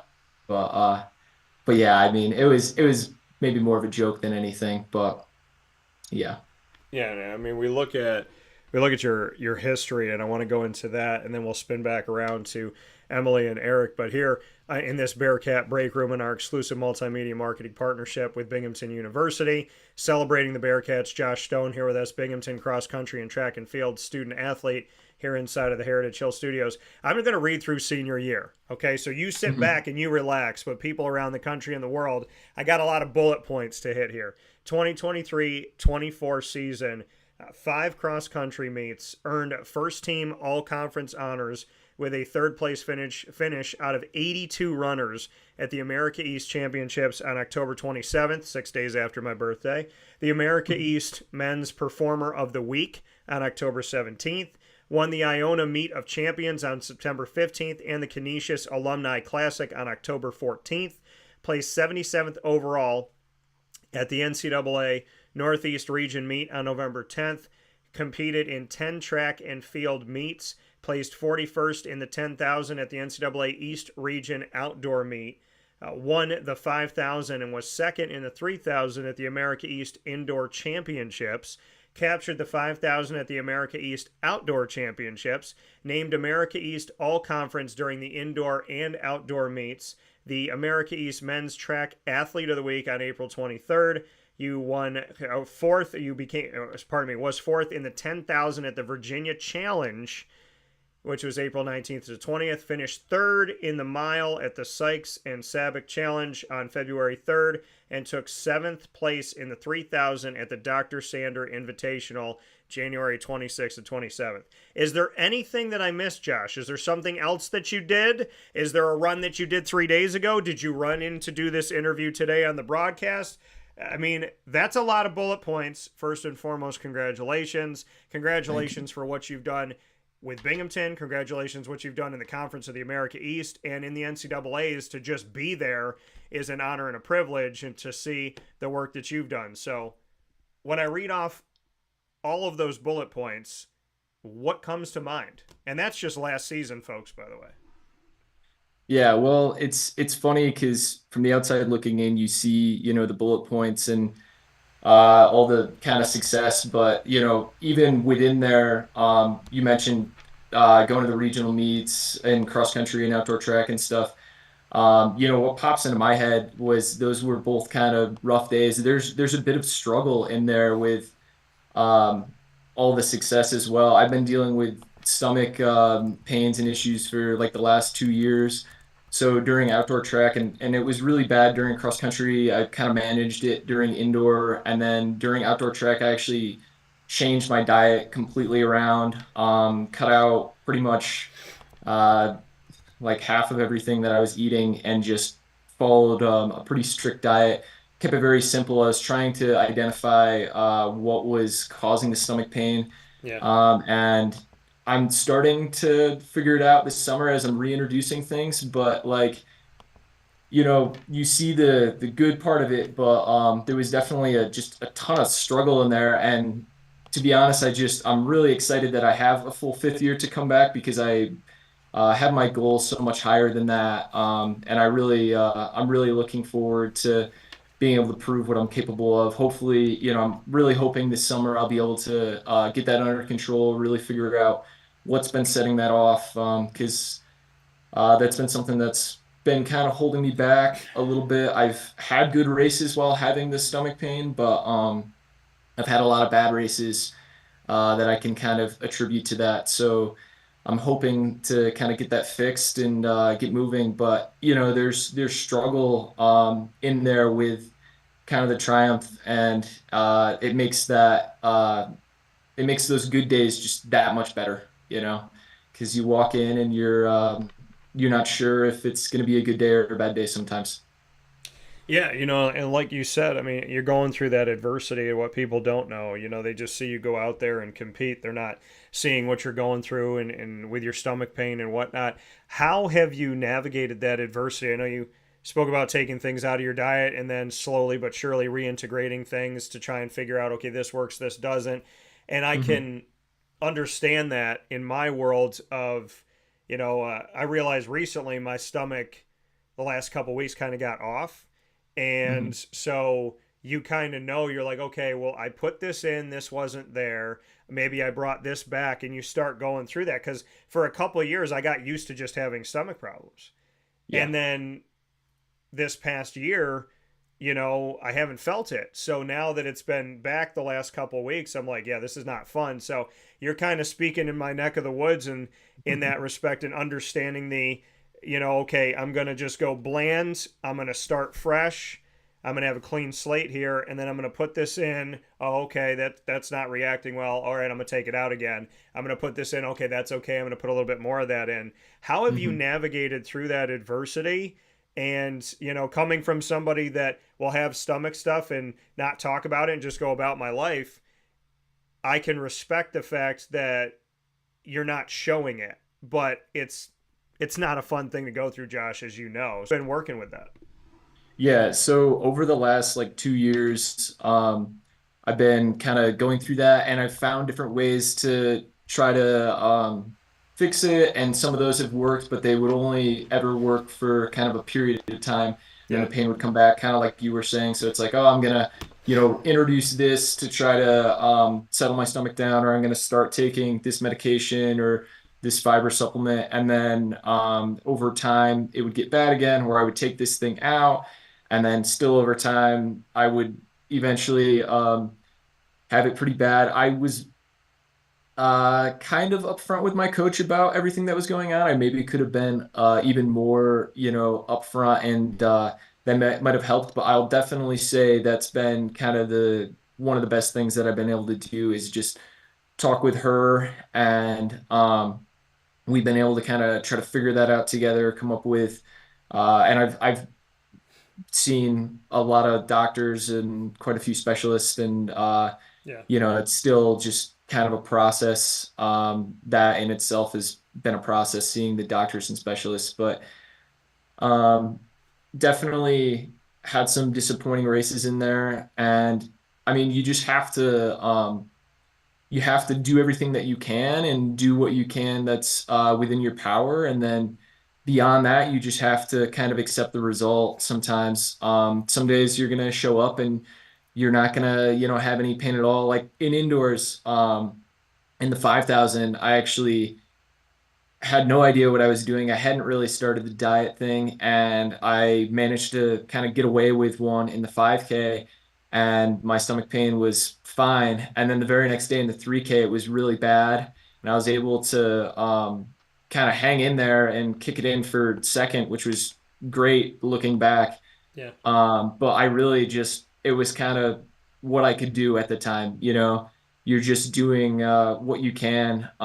Dealing with it through training, there was definitely a period where I was having the stomach pain pretty much every day for about 2 or 3 months, and that got really old kind of quick. So just remembering, why am I doing all this and what's it for? That's been kind of the biggest thing. So, and the diet side of it as well. I'm somebody who I like food, and I definitely it was hard to give up some of the things that I really enjoyed eating, as well as eating out. I mean, it's difficult to eat out and know exactly what was going to go into it. So I've been pretty much having to exclusively eat at home. I'm out in New Mexico now. So coming out here, like last summer, I would have gone to all the New Mexican places, and a lot of the people here would cook for me and stuff. And I've had a really hard time saying no to that. But Yeah. if I'm reintroducing things, I have to know that the thing that I'm reintroducing is what's causing the stomach pain, and not something that I'm eating either out at a restaurant or that somebody else made for me. So I've had a really hard time doing that, but I know that in order to perform the way that I want to, my fifth year, I have to figure out what the problem is and kind of diagnose that. So keeping that in mind, where it's like, okay, in order to get to these goals, I have to go through this bit of struggle, and kind of this live pretty be pretty dedicated to just staying on that diet. But having those goals in mind has really helped me kind of push through. Yeah. I mean, again, you're going out and you're doing what you need to do, right? You're going to class. Hmm. Binghamton University is not a cake course in any stretch of the imagination. It challenges you. And having stomach pain when you're sitting through a class, when you're taking a test, when you're presenting something, and at the same time, when you're out there running, this is something where people could quit. They could sit down and say, I'm not doing this anymore. I don't Hmm. need to go through this, but you don't. How has it made you a better student? How has it made you a better athlete? How has going through this adversity of trying to figure out what's going on with your body, how have you turned this in a positive and said, this is going to fuel me more? This adversity is going to make me better. It's going to make me stronger. It's going to make me tougher. It's going to make, me more mentally sound. Hmm. How have you used this to your advantage? Because I think the people that really excel in life are the people that go through something that's either difficult that they can or cannot control, and they use that thing that's frustrating them, that's angering them or bothering them, and they turn it into something positive. So how have you done that? Yeah, I mean, struggle, I feel like, is something that a lot of people are maybe afraid of, but struggle is what fuels you. I mean, and that's what builds you and forms you into kind of what you are. So I've really felt that way with this, where it's like, you feel like you're controlling everything you can, and you still have a bad race or bad performance you're not happy with, and you just kind of have to say, well, I have to do a little bit better. I have to try to live a little bit better. Be a little bit more strict with what I'm eating, or try a new approach. And yeah, I will say, the things that I was probably eating before this, I maybe shouldn't have been. And there's certain things that I've cut out that are generally, you would consider it a healthy food. It's just could potentially be causing stomach pain. So there are things that I was eating that I've cut out that are fine for you, but there was some things in there that probably weren't great. So I will say, at first, the first couple weeks when I started doing the diet, I wasn't really sure what I could and couldn't eat. I was probably in a little bit of a calorie deficit, and that was really tough. I was definitely feeling that. But then after that, I actually started to get more energy and I started to feel better, um, just in general as a student. And yeah, I like that you mentioned, Binghamton definitely not a cakewalk. My fall semester, I was actually was finishing up my degree in mechanical engineering this year. And then I'm doing an MBA next year. So I was actually taking 18 credits in the fall. So that really, that definitely had the stress level definitely impacted my stomach. It definitely brought that out. And then in the spring, I was able to do a lot better because I only had to take 12 credits because it was my last semester of undergrad. So definitely was feeling that. And it made it a lot easier to do that diet because in the fall semester, I wouldn't have been able to cook, every night like I kind of was in the spring or cook kind of large meal preps like I was in the spring. So school getting a little easier that second semester definitely helped me just a ton. But Yeah. yeah. No, and I think navigating through that, it's going to make you be able to deal with other things, right? When you go through this adversity, any type of adversity, no matter what that adversity is, it's going to help you handle adversity somewhere else because the tools that you would learn to deal with something with your stomach, you can utilize in the classroom, you can utilize in a relationship, a Mhm. friendship, you can utilize it in business because life lessons are life lessons, and taking those lessons and using them in different places is, I think, the whole point, right? Learning something in one part of your life, but realizing that you're Josh Stone wherever you go, so you're going to use that lesson in other places as well. I know you said you're out in New Mexico. You've Mhm. done this before. You're from Windsor, New York. So you're from Right. Broome County. Yeah. Which is, for people that don't know, that's Binghamton's county. So Binghamton University is pretty much home, right? It's Mhm. right there for you.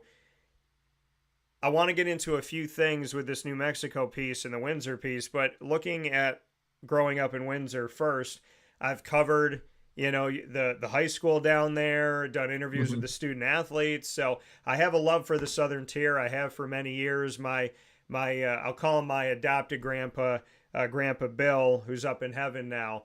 Much love for the Southern Tier and the high schools and Binghamton University, and just celebrating the community. And that was one of the things that means a lot to me in working with Binghamton University and the Southern Tier, is the fact that how much he cares about that, and me wanting to kind of show that passion back to Grandpa Bill.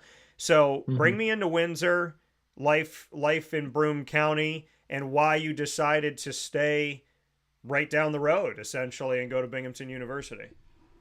Yeah, so I grew up in Windsor, like actually in Windsor. A lot of the people who go there are kind of live in Kirkwood or closer to the east side of Binghamton, but I grew up in North Windsor, so we're surrounded by dairy farms. Growing up, pretty much, we grew up in a old farmhouse actually from the 1800s. So Oh wow. my parents bought that, and I mean, it was just a ton of fun growing up there. I absolutely loved it. We have a little bit of land on the river as well, so we were just always kayaking and canoeing and doing stuff with that, as well as, doing stuff around the house, yard work all the time. We, you know, uh, use wood stoves to heat our house. So always splitting firewood, stacking firewood as a kid. That was kind of what we did a lot. Yeah.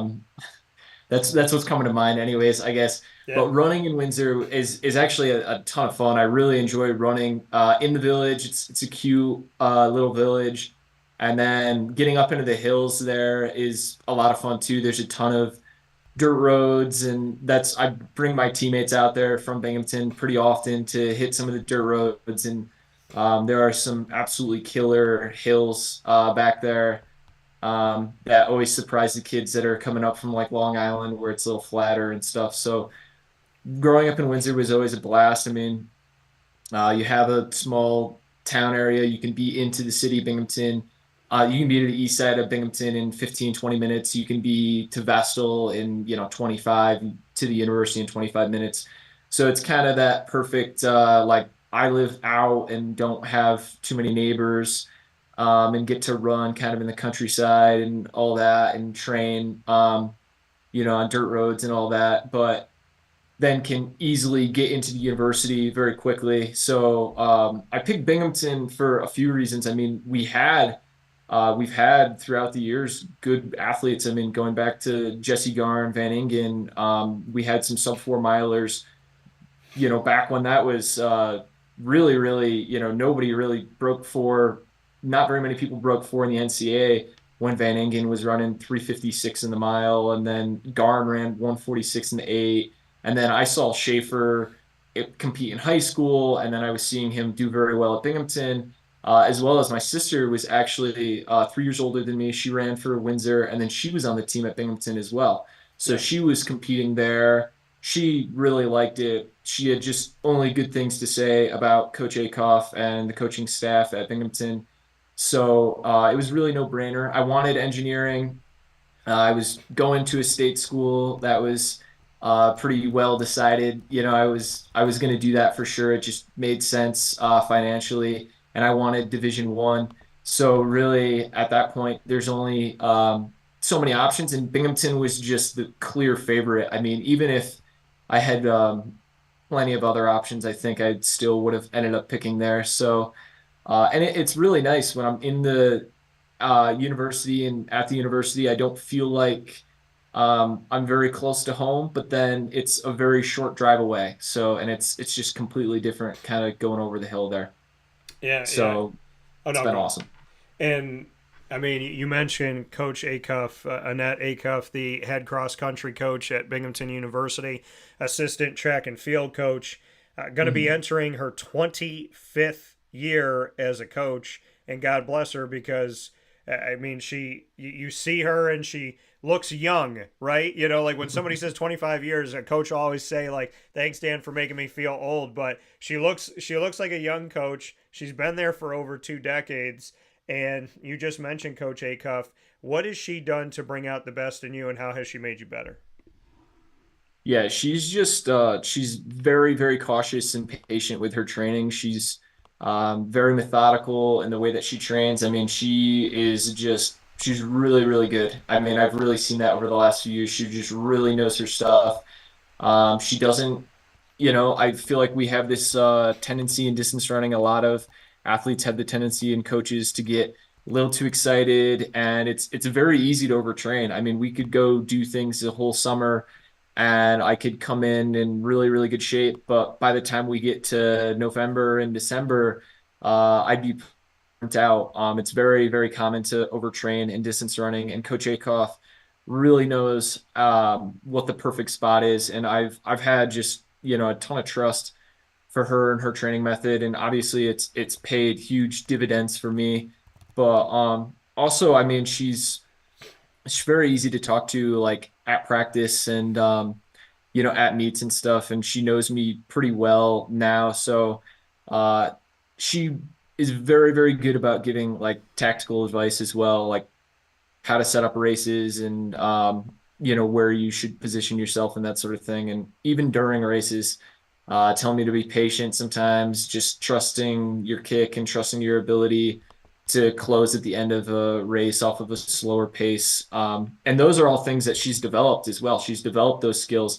When I was in high school, I was not someone who had a lot of leg speed. I was more of a cross country runner. I was pretty good at the 5K still, but the mile, I could have never imagined the leg speed that she's given me. And yeah, I mean, it's been a really, really good pairing for me. And I can't say that I was, 100% confident. You never really are coming into college. I wasn't sure if it was going to be the right fit. But, I'm very sure now that I've seen the other end of it. Yeah, and it's awesome, and I appreciate you spending some time with Coach And speaking on Coach Acuff here on Wake Up Call with Dan Tortora in this Bearcat Breakroom with Binghamton University inside the Heritage Hill studios. You mentioned growing up the way that you did, heating a stove, chopping firewood, that farm life, it just bring me into that and what that has done to make you the person that you are today. I mean, you got the last name of Stone, and we're talking about barns and farms and heating this and doing that. I mean, we're like salt of the earth family right here, and like true, upstate New York. When people say to me, "Oh, you're from New York? Like what part of the city?" And I was just like, "Do you understand that there's this little tiny island which makes us pay really high taxes for no reason, but there's this really tiny island, and then there's this big God's country that is trees and it's water and it's beautiful and people are nicer." And I would like to think, I mean, everyone's got that little New York flair, and I'm not trying to knock the five boroughs by any stretch of imagination. I'm just playing with y'all, but the reality that New York is just this one little strip of land and not this big old country. But when we talk about God's country, I mean, you're describing, for the people that are out there watching Yellowstone, they're all about this right now. They're going, "All right, Josh Stone, Yellowstone, that life back in the day, your life, recent history." We can see that similarity, that just like growing up and living on the land, right? And learning how to do things, so to speak, a little bit more difficult than other people that just walk into the house and flip a switch and there you go. So what has that taught you, and how cool? Some people might determine it as a difficult lifestyle, but what has the lifestyle taught you, how you've grown up, and what do you see in it that's like cool, different, and positive, so to speak? Yeah, I could never live without it, I don't think, and I think a lot of people are in that situation. If you grew up like that, you could never, live without it. So it's been home. Like that's, for sure. Our house, growing up it's just old. So it's got its quirks, and, Yeah. always needed a little bit of work here and there. My dad's a landscaper. He's, self-employed. So I was kind of working with him before I came out here last summer. I worked with him for the last 3 summers, and seeing the way that he lives the whole summertime, where it's like I would go to work with him for maybe 8 to 10 hours during the day, but he'd load up the truck for an hour to 2 hours beforehand and unload the truck for an hour to 2 hours afterwards, and then he'd go to work on Saturday, and do the same thing. And growing up with that, I mean, definitely saw how much she was really giving to that. And my mom is a school teacher, and she teaches second grade, and she just, she really likes that. But I think she's getting ready to retire. She teaches on the east side of Binghamton. But yeah, growing up in our house and with our property and stuff, it taught me like a lot of life lessons for sure. And I just couldn't have it any other way. I love being there, and we have just tons of features that are, some of them are very historic. They're from close to 200 years ago, and that's something that I really love. But also, I mean, my family, they just are super supportive of running, and they are a good mix of like, they let me kind of do my own thing with running, but at the same time they do know what's going on. That my dad will record the America East like live stream after I run, and we'll just rewatch the 5K race and rewatch it, and then we'll be like showing me stuff when I come home. So I mean, they're my biggest supporters by far, both my parents, and they would support me doing anything with running, trying to continue to run after college, or go into coaching, or go any route. They've just been my biggest supporters. And that's something that I've really started to feel the last couple of years. Whereas when I first came into Binghamton, I kind of felt like, oh, like I'm paying for gas and groceries and rent and all this stuff, that maybe some of the other people weren't doing that. But it was because that was the financial situation that I was kind of born into. Not that we're poor by any means, but I just wasn't going to ask my parents to dish out rent money once a month or anything. So, I at first kind of felt a little envious of the people around me who were in that scenario, but I wouldn't trade it for the world. I mean, they're just so supportive and will just support me doing anything. So I just feel very lucky and blessed to have them. Yeah, and I mean, it sounds like you appreciate things. Sounds like you appreciate the little things, and Mhm. that you appreciate where your families come from, what they've done, and to say, I'm not going to put it on my family to pay for this. I'm not going to put it on my family to do this. I'm going to, take this upon myself and appreciate, what they've already done for me. There's a lot of people that take, right, in today's world. And you're saying, no, they gave to me. I learned, and it sounds like the values that your parents taught you of hard work, and if you want something done, be willing to do it yourself. Don't wait for somebody else to do it. I think it says a lot about you. And I mean, since you've been out there and your dad's been working on the house and doing landscape and this and that, and your family does it and you do it, I got some water in my basement this morning, so I need the Stone family to come up here help me out. But before we finish up here, we're going to play some rapid fire. We're going to have some fun with Josh, get to know him a little bit better. We're going to take a step aside here inside the Heritage Hill Studios. Josh will be with us right after this.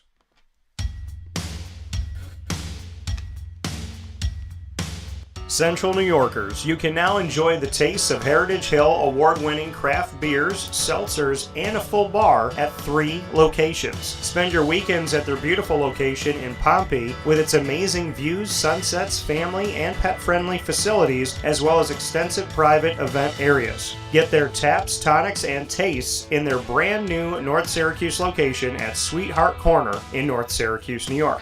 When flying in and out of Syracuse Hancock International Airport, make sure to visit their Palladino Farms location. At Heritage Hill, they believe in supporting our community and are excited to now meet you where you're at and where you're going with their local farm-raised tastes. Find out more information at heritagehillbrewery.com.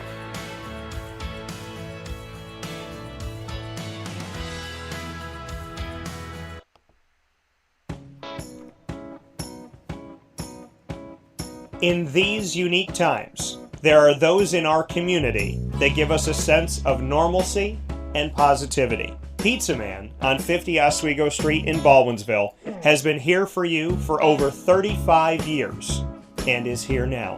Call 315-638-1234 or order online at pizzamanbville.com to bring those familiar tastes into your home. And remember to come see our monthly on-site broadcasts centered around the community and our Baldwinsville Bees.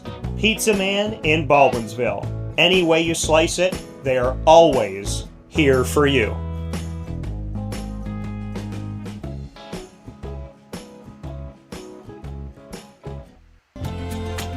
Looking for your next ride? Look no further than Great Lakes Honda City, located on 7140 Henry Clay Boulevard in Liverpool, New York. Serving our community for decades, their new and pre-owned vast array of vehicles are available to you Monday through Saturday on site. To search from home, shop at GreatLakesHondaCity.com. Call 315-365-5576 to set up an appointment. That's 315-365-5576 for Great Lakes Honda City, 7140 Henry Clay Boulevard in Liverpool, New York. Great cars, great people, Great Lakes.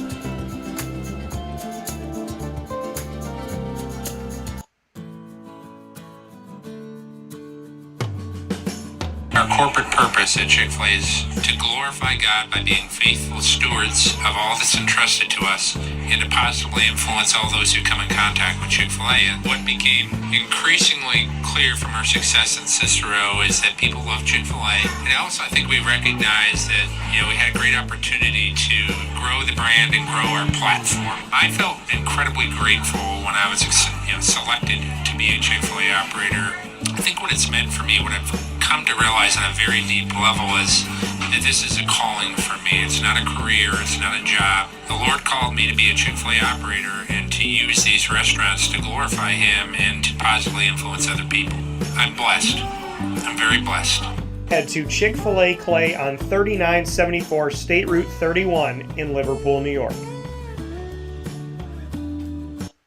And a welcome back here to Wake Up Call with Dan Tortora, where sports truly meets that thing called life. Proud to be here with you every Monday through Friday from 9 a.m. to 11 a.m. Eastern Time, and every Tuesday at 10 a.m. Eastern Time. We call that Bearcat Time, and this Bearcat Breakroom live with Josh Stone in our exclusive multimedia marketing partnership with Binghamton University, with Binghamton cross-country and track and field student-athlete Josh Stone today. Josh, it's time to play Rapid Fire, and we can literally ask each other anything in the world about anything. No pressure. We're live on video and audio to the entire planet right now. So you get to ask me the first question. What do you got? Okay. Well, how long have you been doing this, Dan? It will be 21 years, which is my favorite number. It will be 21 years in November. That I started when I walked into Marywood University in November of 2003. And so, yeah, it'll be 21 years this November. I don't know where the time went. I love it dearly. I feel like I just got started. I feel like I'm literally just got out of college or in college. Like, that's my energy toward it. And at the same time, I am grateful. I would be grateful to God for a month of the last 21 years. And yeah, it just keeps me fighting because I absolutely love it. I love it so much. I do. Like, I wake up in the morning. I mean, you think about it. Like, I woke up today, and before getting in the studio, there's water in my house, right? There's water in my basement in my house. And I looked at the water in the basement of the house, and I took some stuff out from, like, where it is. And then I was like, I got to take all this other stuff out. And I was like, I got to do the show first. I got to go to the studio and do the show. And even though that stuff's there, and even though it can be ruined, it's material things, but I have a job to do. I have an obligation. I have a promise that I made with people, and I have to keep that promise. So to me, it's like, if it shows you anything almost 21 years later of do I still love it, there's water in the basement. I prayed to God. I thanked God that it didn't affect certain things in the house. I thank God that I woke up first and foremost. I thank God that my dog's okay. I thank God that my mom had a plumber to call. I thank God that they're coming over soon to the house to fix it. And, you know, honestly, I saw the water and I said, first thing in my head was, okay, well, thank God it's not here. Thank God it's not there. Thank God it didn't ruin that. And, you know, thank God I'm awake. So if 20 plus years in, to answer your question, anybody's like, do you still love it? I'm on the air right now knowing that there's water in the basement of my house. So, like, I mean, that, you know, some people might call that crazy. I call it, I love what I do. And you have it, you got a job to do, you do it. So my question back to you, Josh, my first one to you is, okay, if you had a choice in life that you could either have to walk on coals every morning to get to work, or you had to live in an igloo, would you choose hot coals or would you choose ice every day? And why? Definitely the igloo. I don't mind the cold that much. Not nearly as much as the burning sensation. So I wouldn't mind the igloo. I think that might be even a little fun actually. I don't know. Might be present some interesting challenges, but I think living in an igloo wouldn't be too bad. So the hot coals things is a no-go for sure. All right, I like that. I agree with that too. My nickname that started in college, one of my nicknames is Iceman. So fitting for me coming from upstate New York. What's your next one for me? Right. Oh, well, so you talked a little bit about God and kind of like a little bit about purpose being here on the show. How long have you kind of been studying the Bible, and like take me through that a little bit, your experience with that? Great question. Never been asked it. Appreciate it tremendously, very much. I have had a close relationship with God my whole life. Hmm. I spoke about it yesterday on the phone, actually, before I went to bed. And I would describe, I mean, I literally said this last night. I said, if people want to know that God exists, I can prove that. And if Hmm. people want to know that the other side exists, I can prove that too. And Hmm. it's from personal experience. It's from things that happen. I can tell you about things that happened 30 years ago in my life, and I can draw you a picture. I could tell you what it was. I could tell you how I felt. I could tell you what I was I mean, it's crazy, not crazy, but it's so my relationship with God is every day, all day long. Hmm. I mean, this is literally when people see like the side here, sometimes you could see it on camera, but this sits right off of camera to me Hmm. with the back saying, I am the way, the truth, and the life. And so, I mean, and I have Saint Daniel. Obviously, my name is Daniel. I have Saint Michael and Saint Daniel. Michael's my middle name. Off Hmm. my right side here. The interesting thing, and I don't know if I've ever shared this on the show. I've shared it a lot with people, but I'll share it today. So in I was doing a I was at Marywood University. I was the male leader of Bible study. We had a male Right. leader, female leader, and Jenny Rose was like, we were putting together something for the activities fair, and she was like, hey, can you draw? She's like, can you cut out a Bible? I just can't like do it. So can you like grab some construction paper and make a Bible, make it look like that? And I said, sure. So I'm helping her put this poster together. And just for fun, I put Daniel 10:21, which is my birthday. And so it looked like Daniel chapter 10, verse 21. She comes over to me and she takes this green Bible, which she ended up giving to me. She takes this green Bible and she puts it down and it's opened. And I said, what is this? She goes, you'll figure it out. I said, all right. So I'm looking at it and I'm like, why would she get? And then I was like, oh, okay, Daniel, because my name's Daniel. And she's like, she smiled. She's like, you'll figure it out. So I look at it and I didn't know this at the time. There is a chapter 10, and Daniel chapter 10 ends on verse 21. So the last verse of the chapter is literally my birthday, 10:21, before it goes to chapter 11. And Daniel chapter 10, verse 21 says, but let it be known in the book of truth, no one will stand for me except Michael, your prince. So my name, my birthday, that verse mentions my middle name. And that's the type of relationship I have with God. Hmm. Very God incidents, not coincidence. Very much like, hey, Daniel, I'm here. I just wanted to remind you. So I think if it's shown you anything at 38 years old, when there's water in my basement, I'm like, all right, God, we got this. We'll figure it out. And I'm not going to complain. But there was something in my head that was like, hey, I thought about, and I'm like, you know what? And I said it to my mom. I'm like, my company brought in more money, and I was like, I'm going to utilize it for this. And then in my head, I'm like, people always say that things happen when, and I was like, you know what? Why don't turn that to a positive? Why not say, instead of saying I brought more money in and something happened, oh, woe is me. Why don't you say, God put me in a position to bring more Hmm. money in, knowing that I was going to need it for this? Right. So, I mean, do I know the Bible as well as I should? No. Right. But, Yeah.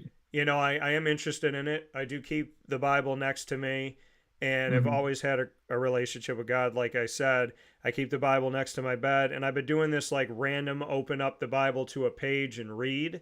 Hmm. And there's been some really God incidents, purposeful messages. And like I've opened the Bible to a random page and then gone to church and they've literally read that verse. So Hmm. Yeah. it's pretty interesting how God works. Definitely, when He sends me a message, if I don't listen, He continues to send the same message, and I look forward to learning something today from Him. But I appreciate the question because God is everything to me, and in the Absolutely. media, you feel very by yourself. And Hmm. I know there's people in the media that believe in God, and Right. I gravitate toward those people. being an honest, God-loving, happy, positive human being is very pushed out by the media. There's a lot of negative, mean people that don't even know you. And there's some good people in the media, but it's like for every 1,000 people in the media, there's like 4 people that are nice, and I don't know why, but Right. I know God put me here for a purpose, and I'm going to continue that. And if I can warm the heart of somebody somewhere, I'm going to do it. So I know it's a long answer, but that's an answer. Yeah, I asked a question that, definitely deserved a long answer. So yeah, no, it was good to hear though. I'm going to throw it back to you since you asked about God and Mhm. faith. Where is that in your life, and what does that mean to you personally? Right. Yeah, so I always grew up going to church, but it was maybe kind of more of a way to even just feel good about yourself or it wasn't really about God for me for a very long time. Went to Sunday school and all that. But about a year ago, I really started studying the Bible. Actually, when I came out here to New Mexico, and I've had just a lot. God has put a lot of very good people in my life. And it was kind of all random. I applied to all these internships all over the out west, just looking for a place to altitude train. I ended up here. I ended up just by random chance, ended up meeting all of these, wonderful people who were putting God at the front of their life. And that had a big impact on me. And I began studying a little over a year ago now was when I started studying. And then was baptized at the end of last summer and started a small Bible study group with some of my teammates on campus this past year. Very small, but we're hoping maybe try to make it a little bit bigger and extend that to maybe some people on the track team as well as cross country or maybe even kind of beyond that. But it's been an interesting ride. I mean, like you said, do I know the Bible well enough? I mean, I'm hoping to, get there, but do you ever, really? And there's always places that I feel like I can improve my relationship with God and continue to work on that. And I felt very, very inspired coming back and studying with other people who were maybe in a similar situation to where I was last summer. We were beginning to study with people in a one-on-one situation or with just smaller groups, as well as having our midweek in church and all that. So it's been very inspiring to come back, and it's been just an awesome ride. And that was something that really, I think, helped me just a ton this year. Living for God and not living for myself and living for something beyond myself, I think really, really helped me just with all aspects of my life. I mean, there's a way that God wants you to live, and trying to tune into that as best you can. Obviously, you're gonna have sin. I mean, that's just human nature, but living as best you can the way that Jesus wants you to is going to bring you closer to the things that he wants you to or where he wants you to go, I guess. So Yeah. yeah, it's been awesome experience. Well, this has been an awesome morning for sure, and just based on that alone, I appreciate it. You get the final question for me, and then I'll have one back to you. What do you got for me? Uh, okay. So who is your favorite person to interview over the last 20 years? It could be somebody recurring or just a one-time thing. It's a good question. I've been asked this question over the years, and I've given Mhm. different answers. So I'm gonna say favorite person to interview. You know, honestly, I'm gonna say the businesses I work with. I don't call them clients. I call them Mhm. partners. Right. I don't call them sponsorships. I call them partnerships.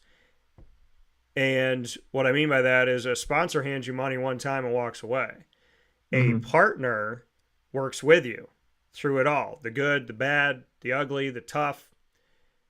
And that believes in you, believes in your vision and your mission, and you and theirs. And I think sitting down with them and really learning about them and their why, it means a lot to me, because I've been recording commercials and meeting with businesses since 2008, and over the last 16 years, what, I can't even believe it's been 16, but over that time period, it's just, I mean, you talk to people about what they care about and what matters to them, and you just sit there and think to yourself, like, they look at me and go, oh my gosh, you talked to Jim Boeheim and you talked to Roy Williams and Nick Saban and da da da, whatever.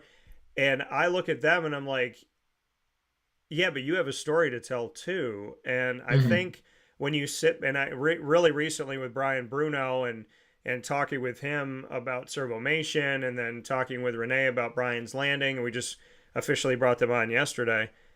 I just love hearing people talk about paying it forward, loving people, helping people, having faith in each other, navigating through things, doing right by people every time, not sometimes, not when it's convenient, not when it gets you something. I think when you talk to people that are just really nice people, but they're not doing it to get something, I honestly, I don't think I can choose one person. I think it's been a collective of stories. GG Cards and Breaks, we went into year number 2 yesterday, and I love sports cards. I love collecting cards in general, but it was sitting down with Anthony and Josh, and then sitting down with them again, and just having a mutual respect for each other. If I ever wondered if I was valued by somebody, clear as day, sitting with them. And I'm just very grateful for the people that God has put in my life. When somebody like, when you believe in what you're doing, and I'm always going to believe in what I'm doing, when you believe in that, I've spent most of my life thinking it's God and I. It's God and I, and we're going to figure it out, and nobody else is here to help me pick up a shovel and do what we need to do. And then you wake up one day and you look around and you're like, oh my goodness, there's all these people standing with shovels saying, what are we going to build next? And that God put those people in my life. And I think there's so many stories that I don't air because I'm just learning about people. And I think these businesses have such incredible stories to tell, and they have such a deep passion and a love. And I think when you look at someone's soul, you stop caring about wins and losses. What is this person this? What's their prominence with that? When you just look at the soul of a human being, you start to realize that even if their passion is totally different than yours, and their calling is different than yours, where you bond is the fact that you would do anything to get there with God, and you would do anything in a positive way to achieve that goal. And when you get around a lot of people that will just go to hell and back trying to do the right thing and achieve something, you start to really understand that life is not about surrounding yourself with people who do what you do. It's about surrounding yourself with people who care how you care. And I think that that's been a really good lesson. Absolutely. Yeah. So my final question to you, Josh, why are you the person that you are? Why are you asking me these thoughtful, deep questions with no fear about talking about God and faith? We are in 2024. You and I are in a place where some people might shut off the show when they hear someone say God. Why are you the person that you are? Well, thank you for the question, Dan. I might cut in and out. You were cutting in a little bit, Okay. so hopefully my connection's pretty good here. But so I guess I feel like there was a good foundation there. I mean, my parents have just been huge supporters for me, and just, I really feel like I've taken after them throughout my entire life and had a really good support system. I feel like growing up in Windsor, there's just countless great interactions with teachers and coaches, and I mean, just I had a really, really good early life, I would say, in that way.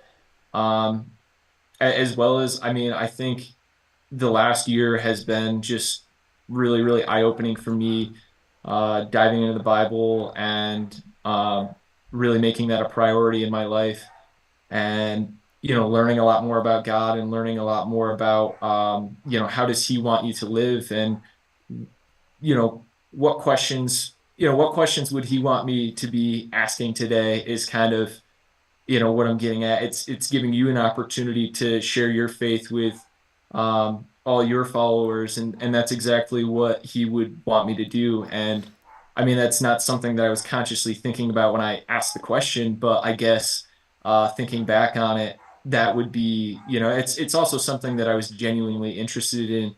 I'm interested in your story and kind of how that came to be for you, because everybody gets to God and finds God a little bit differently and in a different way. So I was definitely something that I was curious about. But yeah, I mean, God tells you not to be fearful of persecution, when it's in His name. So and if you're truly His disciple, you're gonna follow that. So that's kind of where I'm coming from with those questions. And I've also never been somebody who's generally fearful of what others think. I mean, I'm gonna not try to do wrong by anybody. I'm not gonna try to step on anyone by any means. But if I'm living my life the way that I think God intended for me, and someone wants to bash that or have a problem with it,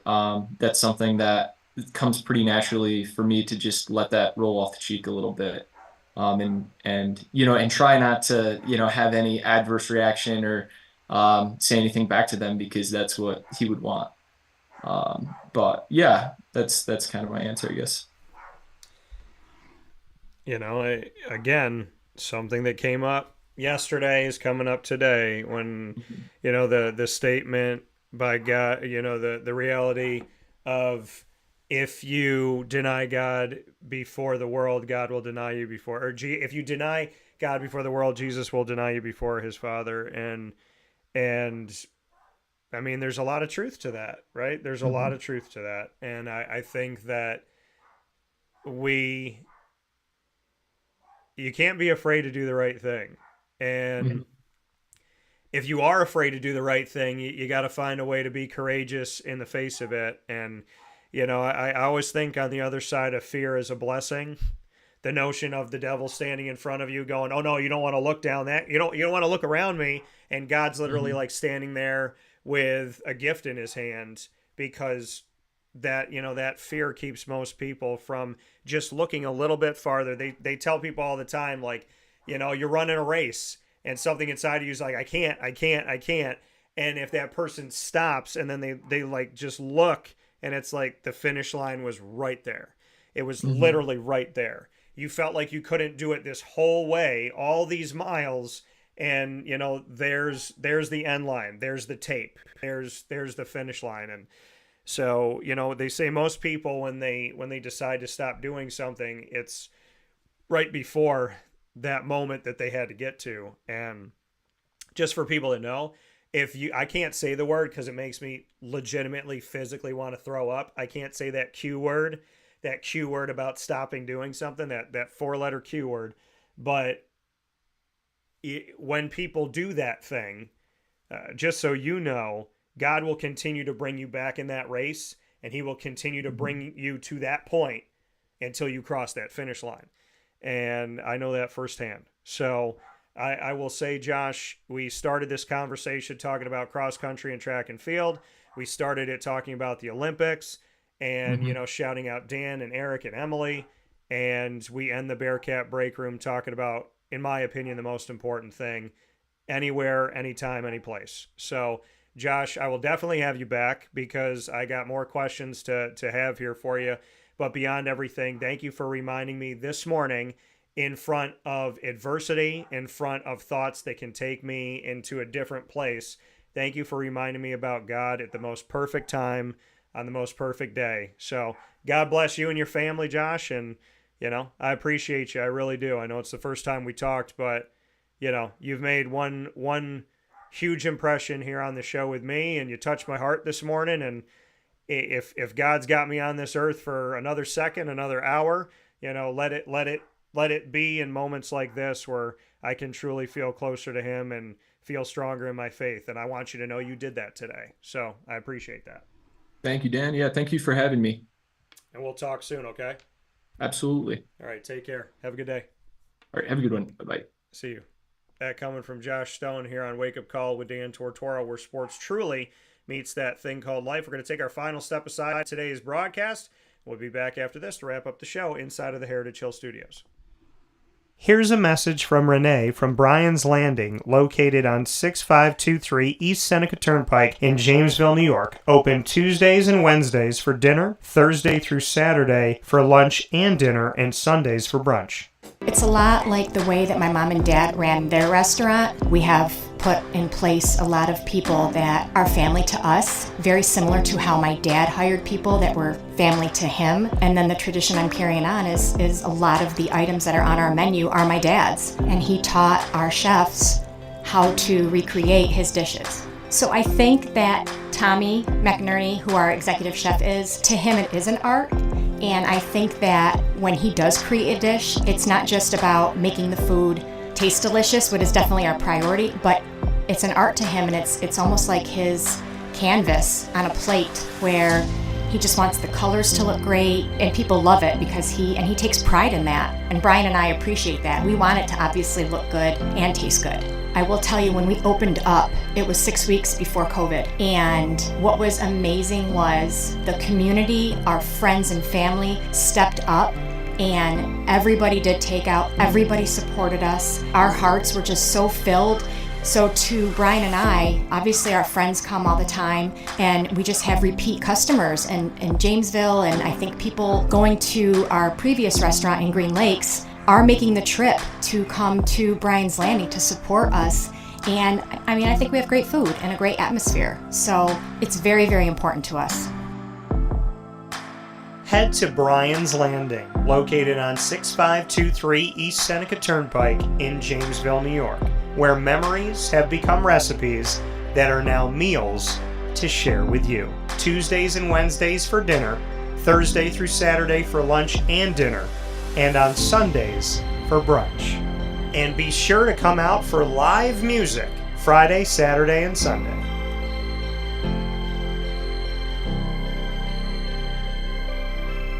Here is a special message from Brian Bruno, owner of Servomation Refreshments Incorporated. I grew up in the family business, had the experience of working for a national food service company with thousands of employees, and as much as I enjoyed the experience I had, there's something about, owning my own company and being able to change the things I saw wrong with the industry firsthand, which is why I moved back to my hometown in Canastota, New York to launch Servomation. It was back in 2007. When we first started the business in 2007, really you didn't find any machines with credit card readers. There's a lack of variety in machines. You got stuck with basically whatever the vending company wanted to sell that day. There's a lot of inefficiencies in the business, and those were all things that we saw as opportunities, both from a customer level to improve and from an operating level to be more efficient.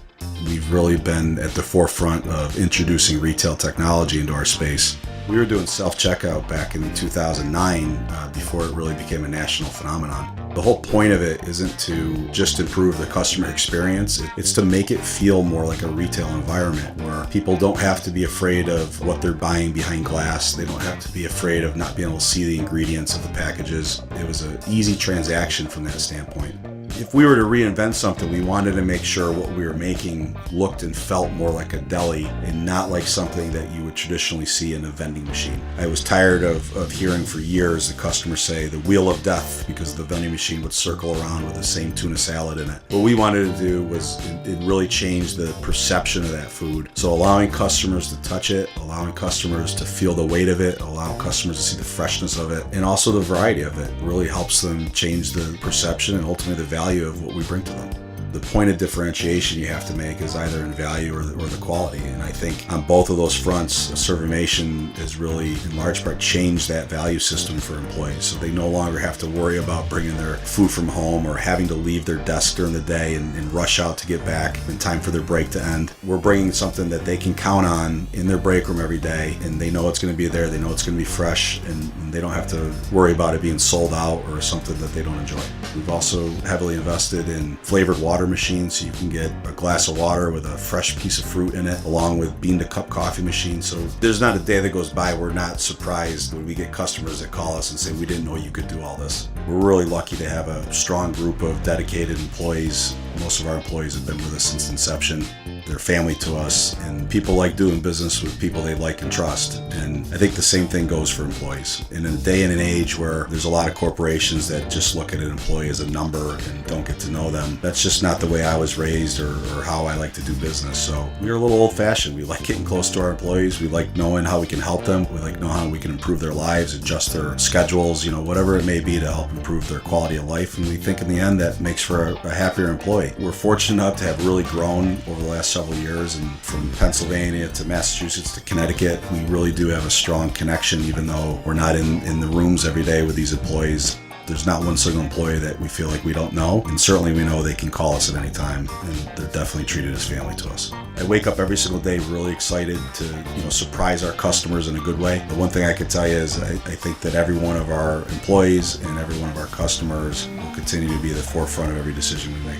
Find out how Servomation can help you and your business by going to servomation.com.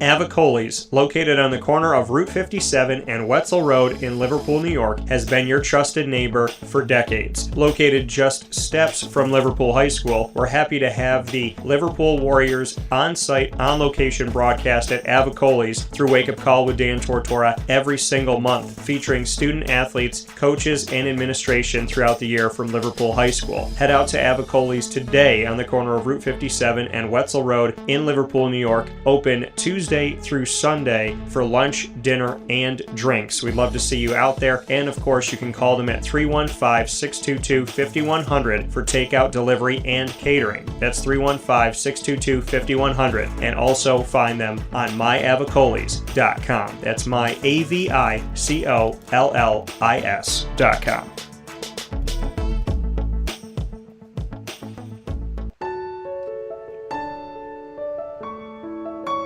Having peace of mind when you're out of town that your furry-loving friend is safe and sound means taking them to Canine Campground, because we all know that when it comes to the love of our pets, it goes well beyond the call of duty to make sure they're safe and sound. Right, Lily? So take a ride to 242 Johnson Street in East Syracuse, New York, and see Canine Campground and where your dog will be staying, in the classic cabin, the executive cabin, the grand cabin, or of course the luxury cabin, because if you know Lily, you know she loves luxury. Now you don't have to wait to the last minute to find a family member or a friend that'll take your dog for a few days. Call Canine Campground at 315-299-4013. That's 315-299-4013. Their drop-off and pickup times are Monday through Sunday. Check K9campground.com for more information. That's the letter K, the number 9, and campground spelled with a K.com. K9campground.com. When you're going out of town, bring your dog to Canine Campground.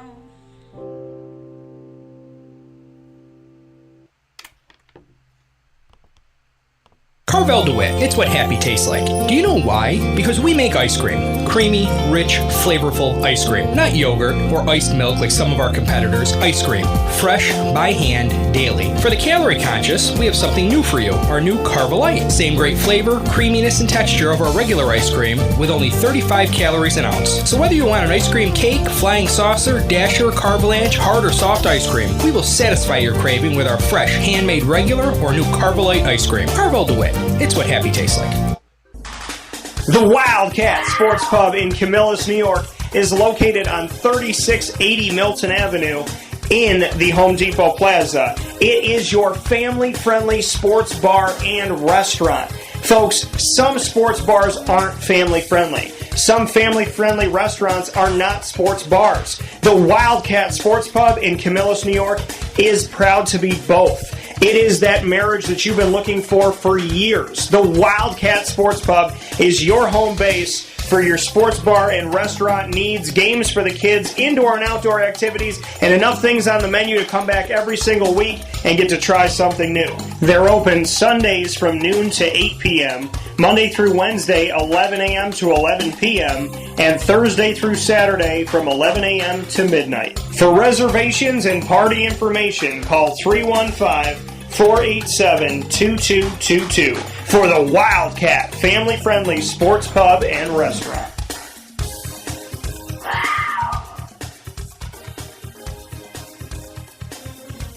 GG Cards and Breaks. Like, comment, subscribe. GG Cards and Breaks coming to you on 639 Delmar Place in Syracuse, New York.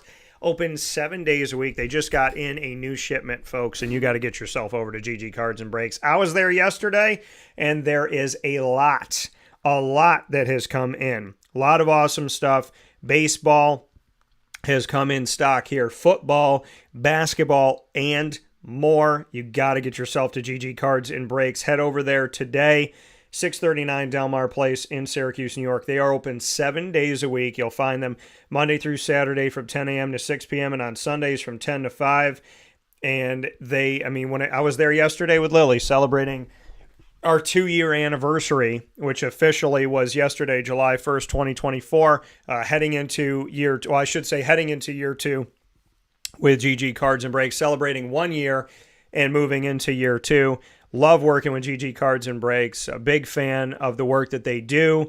Josh, Anthony, Joel, and the team, just an incredible job of everything from singles to the graded cards to packs and boxes. Everything that they go through to bring in the product you have no idea the background story of how difficult it is at times to be a local business, a small business in the sports card and trading card world, and what they do and what they bring us, the attention to detail, the inventory, and the constantly challenging of themselves to bring you more and more, be it singles, packs, boxes, or graded cards. If you knew the work that went into every single day, you'd be running over to GG Cards and Breaks right now. And I suggest that you do, to support really good people that love the hobby, that know a lot about the hobby, and that truly care about the community and everybody that walks through the door wanting to see you find something you love and find something that matters to you. So GG Cards and Breaks is more than a sports card and hobby card shop. They are located on 639 Delmar Place in Syracuse, New York. And of course, you can get over there Monday through Saturday from 10 a.m. to 6 p.m. and on Sundays from 10 to 5. So with that being said, we proudly jump back here into the Heritage Hill studios. Got a message from Jerry. Jerry said, I said to Jerry, he loved the segment talking about God. And he said, God has a great draft pick here. Speaking of Josh Stone, I would imagine. And he said, I said, that is why I do what I do, to make God the focus. And Jerry said, and this is why your business is going to go through the roof. You have God as a business partner. Jerry, I needed that. That reminder today comes at a really good time. Like I said, you wake up with water in your basement and you think, okay, there's water in my basement, not great, but it's in one area. And then you turn around and you see, no, it's not. it's in another area. And that area's got a bunch of stuff around it, and it didn't ruin anything, I don't think. And I still got to move a bunch of stuff, but like I said, and this kind of leads right in to the ingredients to success this morning, proudly presented by Avicolli's on 7839 Oswego Road in Liverpool, New York. We're going to be there tomorrow night with fantastically professional, awesome, up-and-coming star in boxing, and that being Bryce Mills went to school at Liverpool High School. That's how him and I met. He was on the football team at the time, and we met through that. Now he's a professional boxer. He's got a record of 16-1. He's traveled the world, and he's going to be joining me tomorrow at Avicolli. So come out and see us at 6 o'clock, grab some dinner, and watch a great show, and get to meet Bryce Mills. So he's going to be with me on site on location at Avicolli's this Wednesday, July 3rd, 6 p.m. on 7839 Oswego Road in Liverpool, New York, right down the street from Liverpool High School. The focus today for the ingredients to success is know yourself. And this morning, right, like I said, I wake up in the morning and I'm going about my life, and I appreciate you, Jerry, for loving God the way you do as well. And I know that, and I see those sentiments and echo those right back to you. The fact that you are a person of God is no surprise to me, because how you treat me shows all of those qualities that I think God looks for in a person. And I think that's why, Jerry, no matter what you've been through, no matter how hard it has been at times, you're going to make it through everything. Because, you said I have God as a business partner. Well, you have God as a friend, holding your hand through every single thing, anywhere, anytime, any place. They don't make them all like you, Jerry, and God knows that. So God will take care of you. And, you always got wings around you, and you got plenty of life to lead, Jerry. You've affected so many of us in such a positive way, and you're just getting started. So like I said to Josh, when God is your friend, you're unstoppable, because you know that God is more than a religion. You know that God is more than a place or a thing. God is everywhere. And when you bring God with you everywhere you go, people can't help but see that. And I tell people all the time, I don't force God on anybody. I know some people believe. I know some people don't. I pray for everybody. And, I just, for me to say that there is no God would be for me to say that I've done all of this alone. And I've done all of this with no help. I've had not even a million. I've had an infinity amount of consequences. Like if I said right now, God doesn't, if I didn't believe that God, I can't even get it out, that God wasn't real, right? If I truly believed that, I would believe that everything that's happened in my life has been by accident. Everything's been a coincidence. I am solely responsible for all of the amazing things that have happened to me. I put myself in front of people that I didn't know were going to be in places that they were going to be. I got myself out of black holes. I stopped myself from giving up on my own. None of that's true. I didn't do this by myself.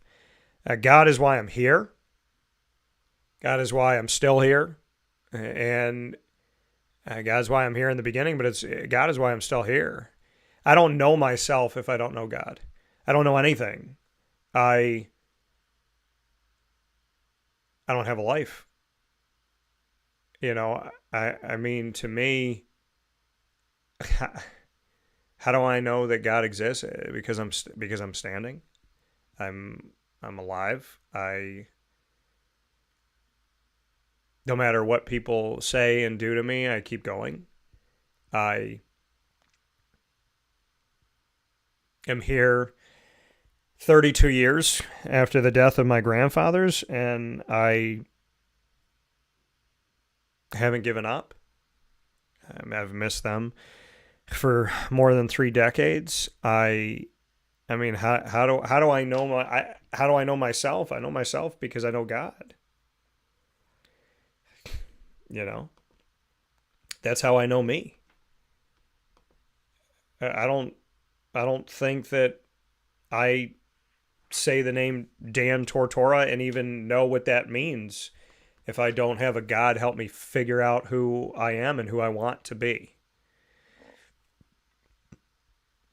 You know, I know that some people believe and some people don't, and some people say, hey, you know, I don't believe in God, and I think I'm a great person, I'm nice to people, and I help people out, and I give it to charity. You know, I know there's people that believe and don't believe, and I've experienced them both, and I don't know. I don't know where I would be. Well, I know where I would be. I wouldn't be alive. I wouldn't be here. And I mean, God is the fiber of everything that I do. I'm willing to lose every listener, viewer, reader that I have. If it meant keeping God, I would lose everything else. And I mean, look at life. Look at people that have everything. Everything.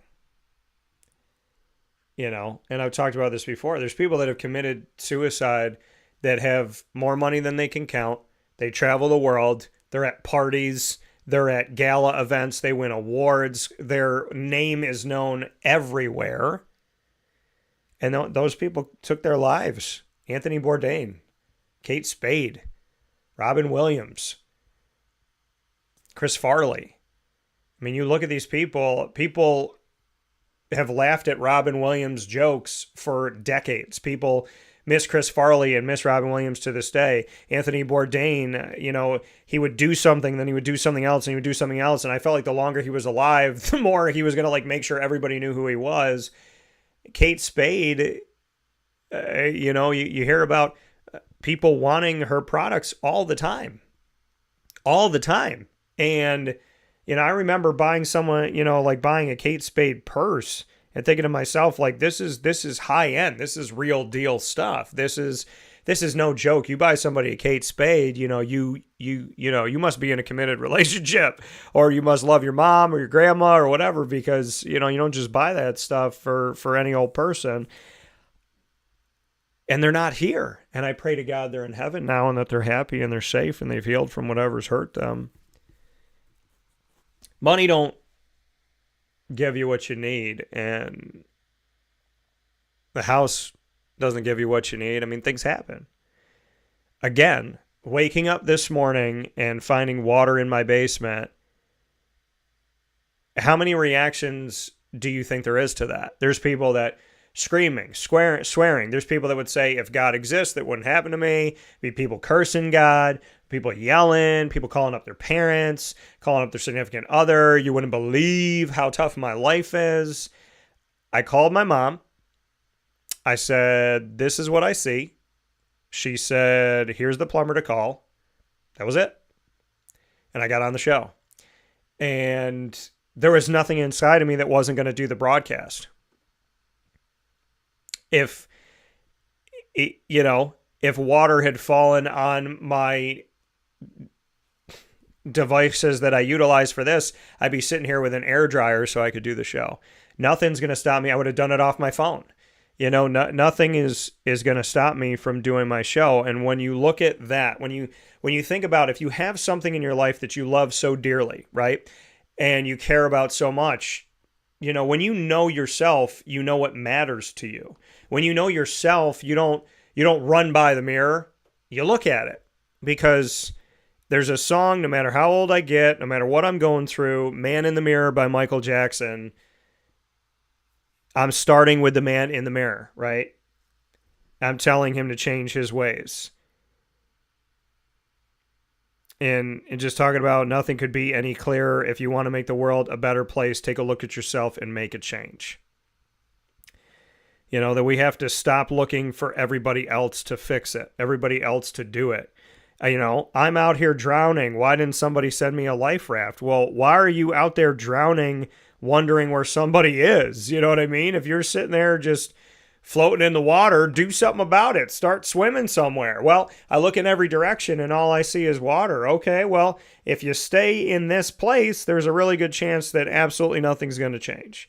But the least you can do is start to try and move in some direction. Say a prayer, trust in God.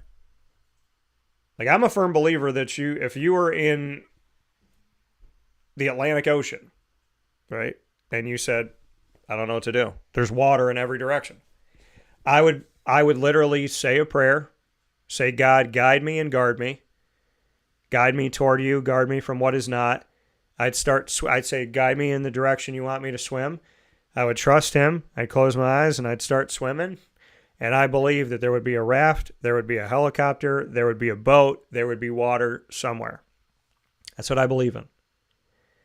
And because I don't think faith gets punished. I don't think hope gets punished. I don't think love gets punished. I think people do things, but being hopeful, being faithful, being loving, that's not a bad thing. And people say, well, Dan, it gets me in trouble. I hoped in somebody, let me down. I had faith in somebody who didn't do what they said they're going to do. I love somebody, they broke my heart. Well, those are people. That's not God. I didn't tell you to swim toward people. I told you to say a prayer to God. I didn't tell you to pray to people. And I think where we get caught up in life is we consider God and people on the same line. And they're not. We're not even close. And when you expect a person to act in a godly way, you're not wrong for hoping that somebody does the right thing. But your expectation that every human being is going to act in a godly manner, you're going to be let down. It's not that we shouldn't act with morals and values and kindness and positivity and treat people the way that we want to be treated. It's funny how people don't believe in God, but the golden rule is in the Bible. And people talk about the golden rule all the time. Like, there's all these things that rope back to God's teachings, and people go, I don't believe in God, but I follow all these teachings. Okay, well, so you're saying you don't believe in the teacher, but you believe in the... You don't believe in the teacher, but you believe in the teaching. You don't believe in the book, but you believe in the words. That doesn't make any sense. And in order to know yourself, you have to know God. You know, you got to know what it's like to go through adversity. That's how you get to know yourself. You don't get to know yourself from bouncing on clouds every day. You know, you get to know yourself from the grittiness of it all and getting through it. There's no team that's ever won a championship that just was like, oh, this is super easy. This is just like stupid fun. You know, I mean, it could be really fun, but they had to work at it. The New England Patriots don't win multiple championships if they win the first one and go, wow, we're pretty awesome. We could just sit here, drink beers, and coast because who's going to stop us? We're friggin' awesome. That's not how you win. They won because they took the things they did and they kept doing them. Maybe they did more, right? But they saw a plan that worked and they followed the plan that worked. Why are the Yankees keepers of so many championships? Because they saw a plan that worked. They kept the plan that worked. And you look at the Lakers in history. You look at the Celtics in history. You look at the Bulls of Michael Jordan. I don't think Michael Jordan changed his shot. I don't think Michael Jordan was like, you know what? I'm not going to do the same thing that I've been doing my entire career. Look at how successful I am. I'm going to alter my shot and just hope for the best. No, Michael Jordan kept shooting, kept playing, kept practicing.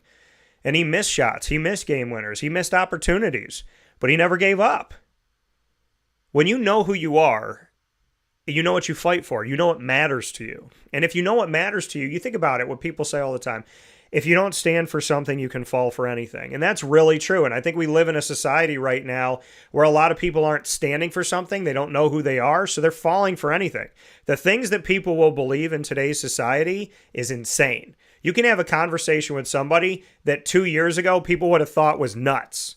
They would have looked at this person and been like, straitjacket. And now they're like, no, that's normal. And like, if a human being... When I was growing up as a kid, if there was a human being in a park dressed up like a raccoon, someone would have called the cops, that person would have been talked to, and they probably would have been like put in the cop car for a little while, brought the guy home or girl home, if it kept happening, they'd be like, okay, maybe we need to go to like some psychiatric help. Now, if you go to school and you dress like a raccoon, they say, leave that person alone. If they identify as a raccoon, they're a raccoon. No, you're not. You're not a raccoon. Do you live in the forest? You know what I mean? Are you digging through trash at night or are you sleeping in a bed? If you're sleeping in a bed, you're not a raccoon. You can't be a raccoon sometimes.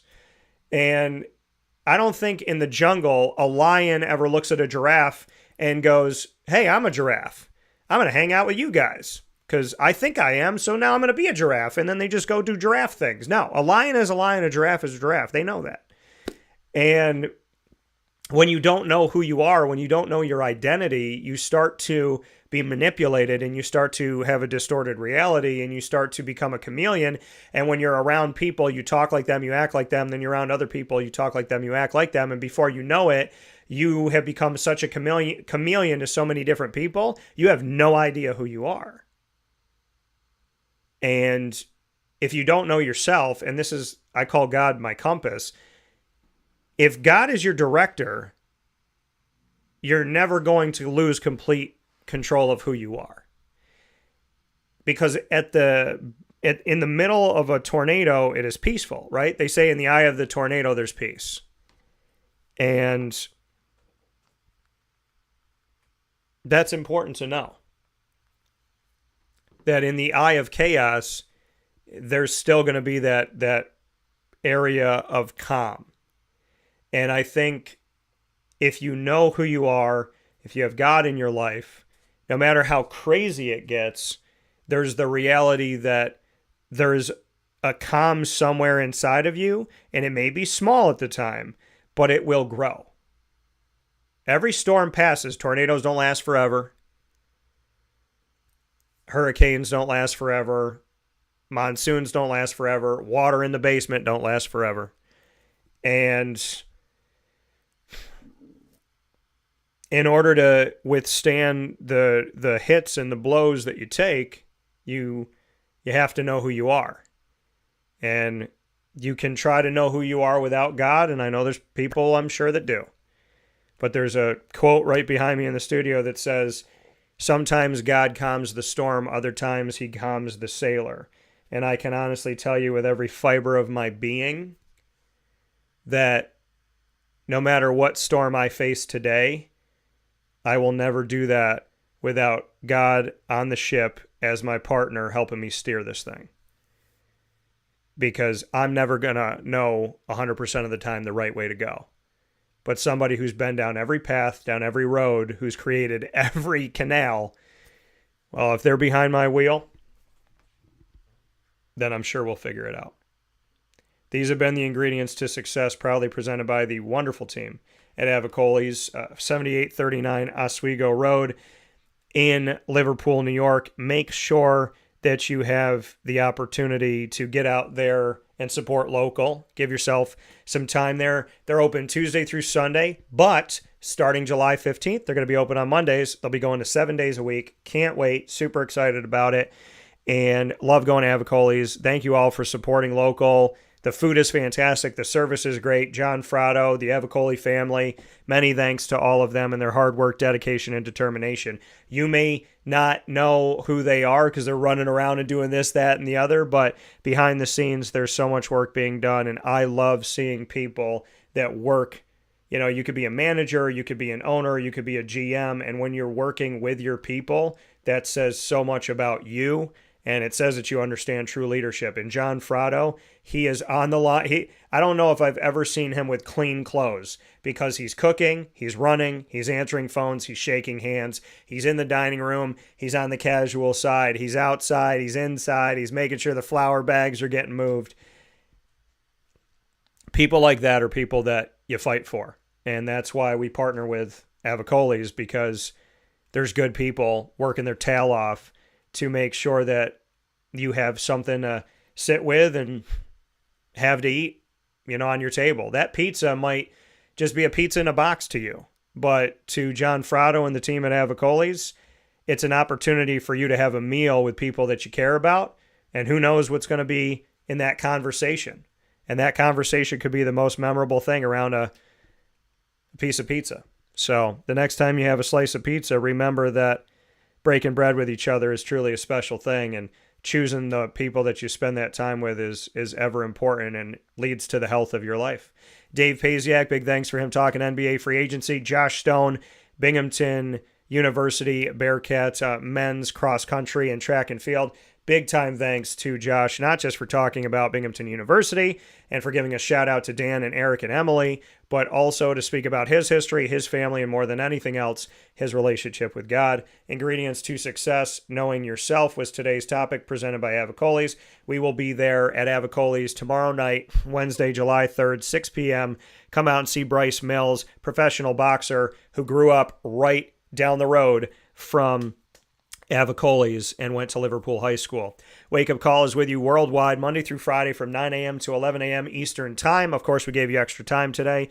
YouTube.com and Facebook.com, both /WakeUpCallDT, and on WakeUpCallDT.podbean.com. Once the show goes live, jump into the archives on Amazon Music, Audible, iHeartRadio, iTunes, and Apple Podcasts, Player FM, Podbean, Podchaser.com, Podvine, Spotify, TuneIn, and YouTube.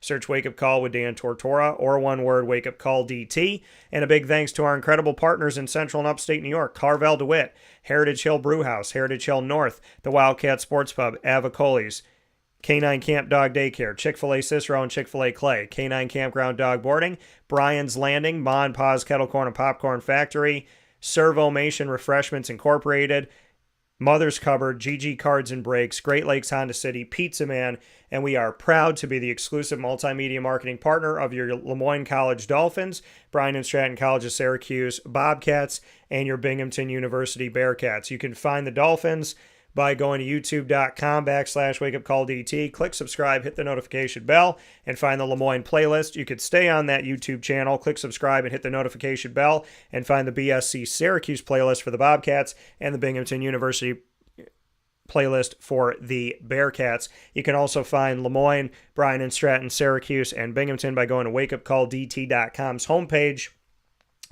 and the exclusive partners tab as well on wakeupcalldt.com. For more information, go to LemoyneDolphins.com. For more information on your Bobcats, go to syracuse.bscbobcats.com. And on Binghamton, go to bubearcats.com. I hope you have a wonderful day. Many thanks to Dave, once again, to Josh, to the wonderful team at Avicolli's. Find us on Facebook at WakeUpCallDT, X at CallDT, Instagram at WakeUpCall_DT. No problem is too big for God ever, and never go through anything without him. So have a great day, be safe, stay positive, and whether it's water in the basement, a breakup, something you're going through, a loss of a job, not getting something you wanted, a friendship ending, whatever it may be that is causing you lose a race, you lose a game, whatever's causing you stress and frustration, know that if you pray to God to guide and guard you, you will have a compass to lead you through anything. And there's nothing on this world too big for God and too big for you to handle with his help. Heritage Hill, thanks to the Brewhouse and Heritage Hill North. We'll talk with you all soon. Have a great day. And as always, here on Wake Up Call and beyond, God bless